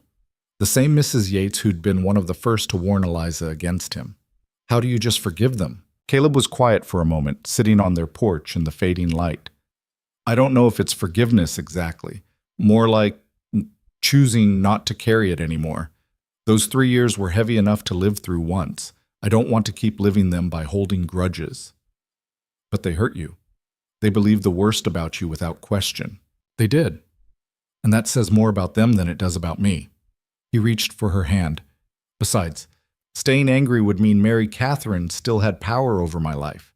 And I'm done giving her that." Eliza understood the logic, but emotionally she struggled with it.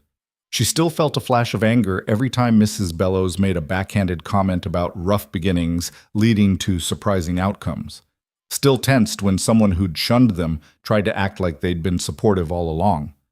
But she was learning something important, that healing didn't mean forgetting, and moving forward didn't require everyone else to acknowledge the damage they'd done. 2 years into their marriage, Eliza discovered she was pregnant. The realization came gradually. Missed courses, morning sickness she'd initially attributed to bad beef, a tiredness that sleep didn't fix. When she finally accepted what her body had been trying to tell her, she felt a complicated mix of joy and terror.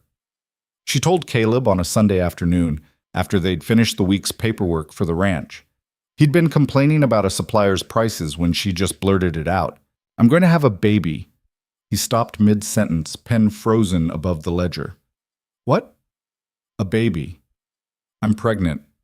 Probably about 3 months along, based on when I last—" She stopped, realizing he probably didn't need those details. "I'm pregnant." The pen clattered to the table. Caleb stared at her like she'd spoken in a foreign language, his face cycling through shock, disbelief, and then pure, unfiltered joy. "We're having a baby." "Yes.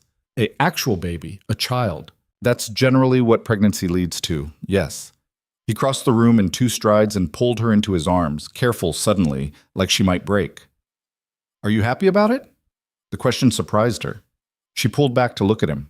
"Aren't you?" "I'm terrified and thrilled and completely overwhelmed. But I asked about you." Eliza thought about it honestly. "I'm scared. I'm worried about how I'll manage the school.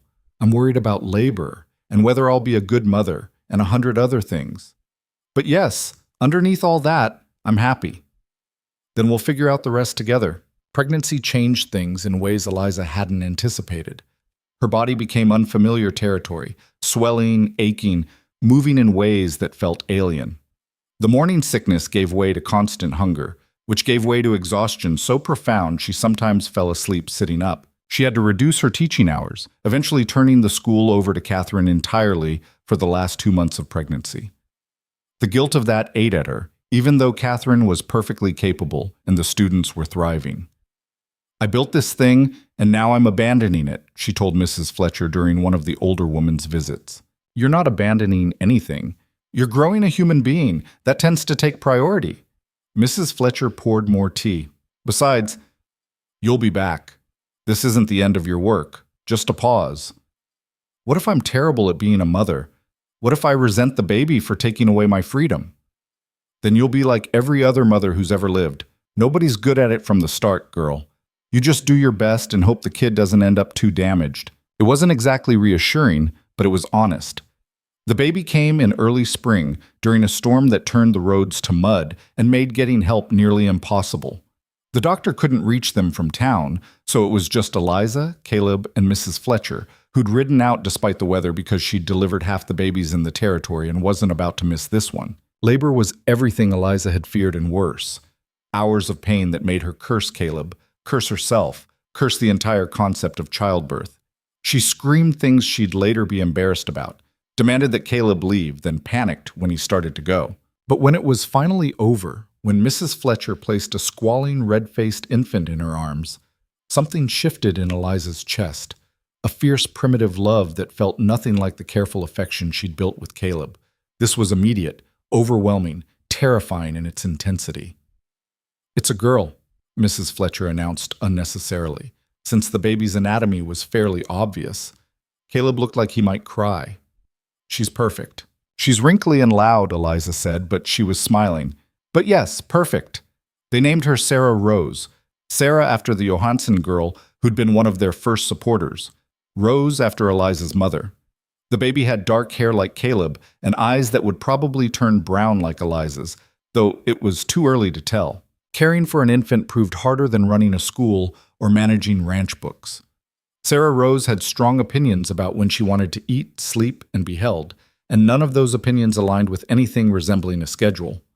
Eliza spent the first month in a fog of exhaustion, feeding and changing and soothing in an endless cycle. Caleb helped where he could, but there were things only Eliza could do, and the weight of that responsibility sometimes felt crushing. "I'm losing myself," she confessed to Catherine one afternoon when the younger woman stopped by with schoolwork reports.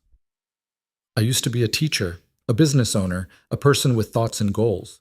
Now I'm just this." She gestured at her milk-stained dress, her unwashed hair. "You're a mother," Catherine said gently. "That's not a small thing." "I know, but it's not the only thing I want to be." "Then don't let it be." Sarah's 3 months old now. She's eating better, sleeping better. Maybe it's time to start reclaiming some of what you gave up. Eliza started going back to the school 2 mornings a week, bringing Sarah with her. The students were fascinated by the baby, the older girls especially. Eliza taught with Sarah strapped to her chest or sleeping in a basket nearby, and if it wasn't ideal, it was something. She was learning, slowly and painfully, that motherhood didn't have to erase everything else about her, that she could be both a mother and a teacher, both a wife and an individual, both devoted to her family and unwilling to lose herself entirely to their needs. It wasn't easy. There were days when the balance felt impossible, when she wanted to scream from frustration or exhaustion or the sheer relentlessness of it all. But there were also moments of unexpected joy. Sarah's first smile, the way Caleb looked at their daughter like she was a miracle, the knowledge that they were building something real and lasting. The ranch continued to grow. By Sarah's first birthday, Caleb employed 15 hands year-round and twice that during peak seasons. He'd bought adjacent land, expanded the herd, built a new barn. The debt from purchasing the ranch was paid off entirely, and they had money in the bank for the first time in either of their lives. Red Hollow had changed too. Not completely. Mrs. Bellows still made cutting remarks whenever she got the chance, and there were still people who looked at Caleb with lingering suspicion. But the balance had shifted. More people saw them as they were, a hard-working couple building a good life, rather than through the lens of old gossip. The school had become an institution. Catherine had taken over as head teacher, and they'd added a third instructor to handle the growing enrollment. Children came from ranches 30 miles away, some boarding in town during the week. The education they received opened doors that would have stayed closed otherwise. Eliza still taught, but more selectively now. She ran advanced classes for older students, taught literature and history to those who showed interest. It was enough to keep her engaged without overwhelming her, to maintain her identity while still being present for Sarah. One afternoon, when Sarah was about 18 months old and wreaking havoc in the schoolhouse, Mrs. Anderson stopped by. "I wanted you to know something," the older woman said, watching Sarah chase a cat around the room. "My son, you've never met him. He's been working up in Helena. He's getting married next month." "Congratulations." His fiancée asked about schools in the area, wants to make sure there's somewhere good for their future children. Mrs. Anderson smiled. "I told her about your school, about how you started it because you saw a need and refused to let anything stop you, about how you stood up to this whole town when they tried to tear down your husband." Eliza felt her throat tighten. "You didn't have to do that." "Yes, I did. Because you changed things here. Not just by defending Caleb, though that was important, but by building something that mattered, by showing people that sometimes the person everyone's judging is worth more than all the judges combined." She paused. "My son's fiancée said something interesting. She said she wants to live somewhere with people like you, people who do the right thing even when it's hard." After she left, Eliza sat with those words. She'd spent so much time focused on the struggle, on surviving Red Hollow's judgment and building a life despite the obstacles, that she hadn't stopped to consider what they'd actually accomplished. They'd taken a lie that should have destroyed them and used it as foundation to build something better. They'd turned gossip into determination, rejection into resilience, cruelty into compassion for others who faced similar judgment. That night, after Sarah was asleep and the ranch was quiet, Eliza and Caleb sat on their porch like they had so many times before. "Do you ever think about what would have happened if I'd listened to Mrs. Bellows that first day?" Eliza asked. "If I just stayed away from you like they told me to?" Caleb was quiet for a moment. "All the time. Usually in the middle of the night when I can't sleep. And I think I'd still be that broken man they all pitied. Still defined by Mary Catherine's lie. Still living small because I believed that's all I deserved." He took her hand. "You gave me permission to be whole again. To believe I was worth something. That's not a small thing. You did the same for me. I was running from Ohio, from failure, from my own poor judgment. You let me prove that I could trust myself again." They sat in comfortable silence, watching the sunset over land they owned, listening to their daughter's soft breathing through the open window, surrounded by the life they'd built from almost nothing. "Can I tell you something?" Caleb said eventually. "Something I've never told anyone?" "Anything. After Mary Catherine left, I thought about leaving too. Just abandoning the ranch, going somewhere nobody knew my name or my story, starting completely over." His voice was low. "The only reason I stayed was stubbornness, pure stupid stubbornness. I refused to let her drive me out." "I'm glad you stayed. So am I. Because if I'd left, I would have missed you stepping off that stagecoach with your carpet bag and your determination. Would have missed all of this." He gestured at the ranch, at the schoolhouse in the distance, at the home they'd built together. Eliza leaned against his shoulder. "You know what I think about sometimes? I think about all the women who got the same warnings I did. The ones who listened, who stayed away from you because someone else told them you weren't worth knowing. Don't. No, I mean, I feel sorry for them. They missed out on knowing a good man because they let fear make their decisions. They'll never know what they could have had if they'd just been brave enough to see for themselves." "That's generous of you." "It's not generosity, it's truth." She sat up to look at him. "Fear makes people small. It makes them cruel. It makes them destroy good things because they're too afraid to admit they might be wrong. We could have been like that. We could have let their fear infect us, could have started doubting each other the moment things got hard. But we didn't. No, we didn't, and that's worth celebrating." 3 years after their wedding, Red Hollow held its first annual Harvest Festival. It was Caleb's idea, actually, a way to bring the ranching community together, strengthen connections, share knowledge. He convinced other ranch owners to participate, secured space in town, organized competitions and exhibitions. Eliza was shocked when he told her, "You want to organize a public event? You who spent 3 years avoiding town whenever possible? I'm not that man anymore." He said it simply, like it was obvious. "And besides, the ranch is successful enough now that people want to work with us. Might as well use that for something good." The festival was bigger than anyone anticipated. Ranchers came from 100 miles away. There were cattle competitions, riding demonstrations, a marketplace where craftspeople sold their wares. Eliza's school put on a demonstration of student work that drew impressed crowds. And through it all, Caleb moved with the confidence of a man who'd earned his place. He shook hands, made deals, offered advice to struggling ranchers without condescension.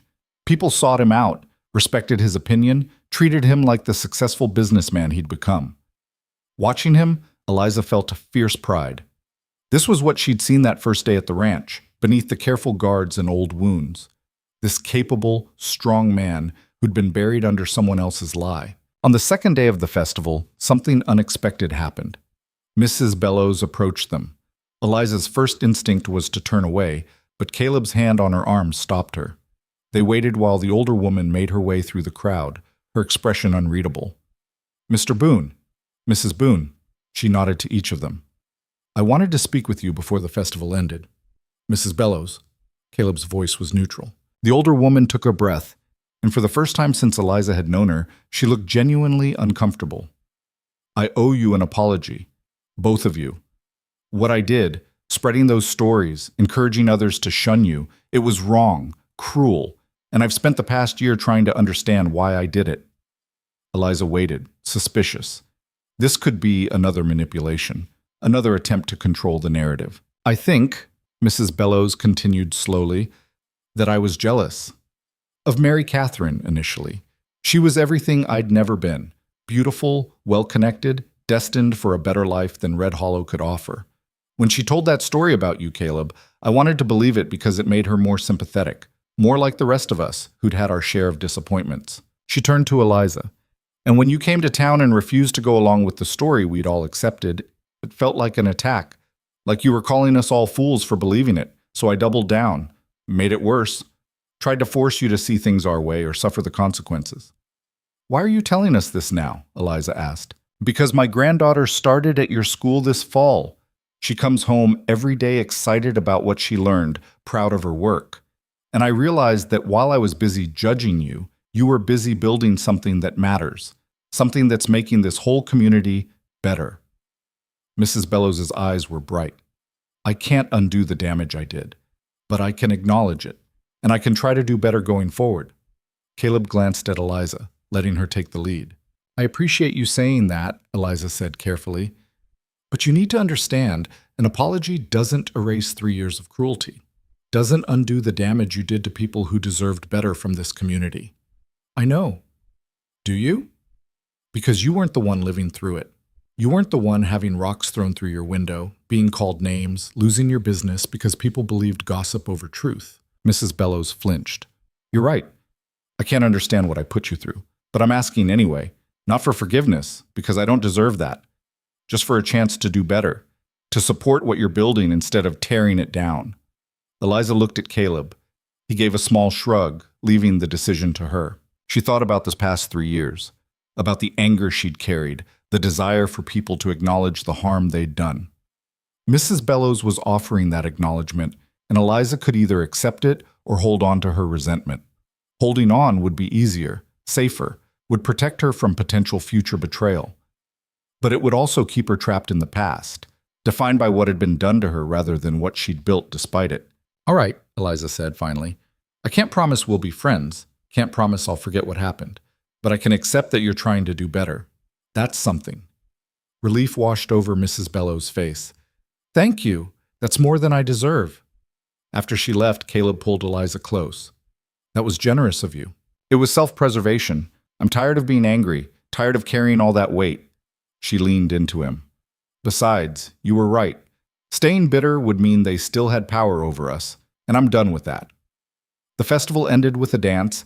Someone had brought a fiddle, someone else a guitar, and the music drew people out of their careful social circles and into something more fluid and joyful. Caleb asked Eliza to dance, and she accepted despite not having danced since before Sarah was born. They moved awkwardly at first, both out of practice, but gradually found their rhythm. Around them, Red Hollow celebrated. Ranchers and townspeople, students and teachers, old families and new arrivals. The community wasn't perfect, it never would be. But it was better than it had to been 3 years ago. More honest, more willing to question its own assumptions. They'd helped create that change, Eliza realized. Not by demanding it, not by forcing people to see things their way, but by living well. By building something good despite the obstacles. By refusing to let cruelty define them. What are you thinking? Caleb asked as they danced. That we won. Won what? Everything. The ranch, the respect, the right to live our lives without constant judgment. She smiled up at him. We survived the lie. We built something better than they said we could. That's winning. Feels like we did more than survive. Feels like we actually lived. Yeah, Eliza agreed. We did. 5 years after stepping off that stagecoach, Eliza stood on the porch of the schoolhouse, watching her students pour out for the day. Sarah, now 4 years old, ran out with the older children, her lunch pail swinging. Behind her came her younger brother, James, barely 2 and insisting on walking himself despite his tendency to trip over his own feet. The school had 40 students now, 3 full-time teachers, and a reputation that drew families from across the territory. The ranch had expanded to cover 3,000 acres, employed 20 people year-round, and turned profits that still amazed Eliza when she did the quarterly books. But more than that, they'd built a life. Not a perfect life. There were still hard days, still moments when old wounds ached, still people in Red Hollow who'd never fully accept them. But a real life, an honest one where they'd earned every bit of success through work and determination and refusing to accept other people's limitations. Caleb rode up on his horse, dusty from a day checking fence lines. He dismounted and scooped up both children, making them shriek with laughter. "How was school?" he asked Sarah. "Miss Catherine taught us about geography. Did you know there are oceans bigger than Montana?" "I did know that, actually." "Papa, everything is bigger than Montana," James said with the absolute certainty of a 2-year-old. Eliza watched them, her heart full in a way she'd never expected. This was what Mary Catherine's lie had cost her. Not just 3 years of Caleb's life, but this. These children, this family, this bone-deep contentment that came from building something real with someone who saw you clearly. That night, after the children were asleep and the ranch was quiet, Eliza and Caleb returned to their familiar spot on the porch. It had become their ritual over the years, this time to decompress, to talk about the day, to just be together without the constant demands of work and children. "I was thinking about something today," Caleb said. "About what Mrs. Anderson told you a few years back, about changing things here." "What about it?" "I don't think we changed Red Hollow as much as we showed people what it could be, gave them permission to be better than they were." He paused. "Most people aren't naturally cruel. They're just scared. Scared of being wrong, scared of standing out, scared of trusting their own judgment over the crowds. And we showed them it was possible to trust themselves? Maybe. Or maybe we just showed them the cost of not trusting themselves, of letting fear make their decisions." He took her hand. "Either way, I'm grateful for all of it, even the hard parts. Even the lies and the cruelty and the 3 years of hell? Even that, because it brought me you, brought us here." He gestured at the ranch, at the life they'd built. "If Mary Catherine hadn't lied, I probably would have married her, would have spent my life trying to make her happy and failing, would have missed all of this." Eliza considered that. "So you're saying we should thank her?" "Hell no. I'm saying that sometimes the worst things that happen to us create space for the best things to grow. Doesn't make the worst things good, just makes what comes after more precious." They sat in silence, and Eliza thought about the girl who'd stepped off that stagecoach 5 years ago. Scared, running from failure, convinced that trusting her own judgment was a mistake. That girl had been transformed by the simple act of refusing to accept someone else's truth without verification. Of trusting her instincts even when the whole town said they were wrong. Of choosing courage over comfort. The transformation hadn't been easy or smooth. There'd been setbacks and doubts and moments when giving up seemed like the only rational choice. But she'd persevered. They'd persevered. And in doing so, they'd proved something important, that lies, no matter how well crafted or widely believed, couldn't stand forever against truth lived honestly. That judgment from people who didn't matter couldn't touch a life built on genuine foundation. That sometimes the bravest thing you could do was simply refuse to be smaller than you were. "Do you ever regret it?" Caleb asked quietly. "Choosing me? Fighting for this?" Eliza had stopped counting how many times he'd asked that question over the years. Early on, she'd reassured him constantly, but lately, she'd started answering differently. "No," she said simply. "Not once. Not ever." And this time, she could see in his face that he finally believed her. Years would pass. Sarah and James would grow up, go to school, eventually make their own choices and live their own lives. The ranch would continue to prosper. The school would expand further. Red Hollow would evolve, as all towns do, into something both familiar and different. But this moment, sitting on their porch in the fading light, hands intertwined, surrounded by the tangible evidence of lives well lived, this moment was everything. They hadn't just survived the lie. They'd built something so solid, so real, so undeniably good that the lie became irrelevant. A footnote in someone else's story, not the defining feature of theirs. And in the end, that was the truest victory of all. Not forcing people to admit they were wrong, not extracting apologies or demanding acknowledgement. Just living so well that the truth became obvious. Just building a life so full and rich and genuine that the lies withered in comparison. Just choosing each other every day and making that choice mean something. That was enough. It had always been enough.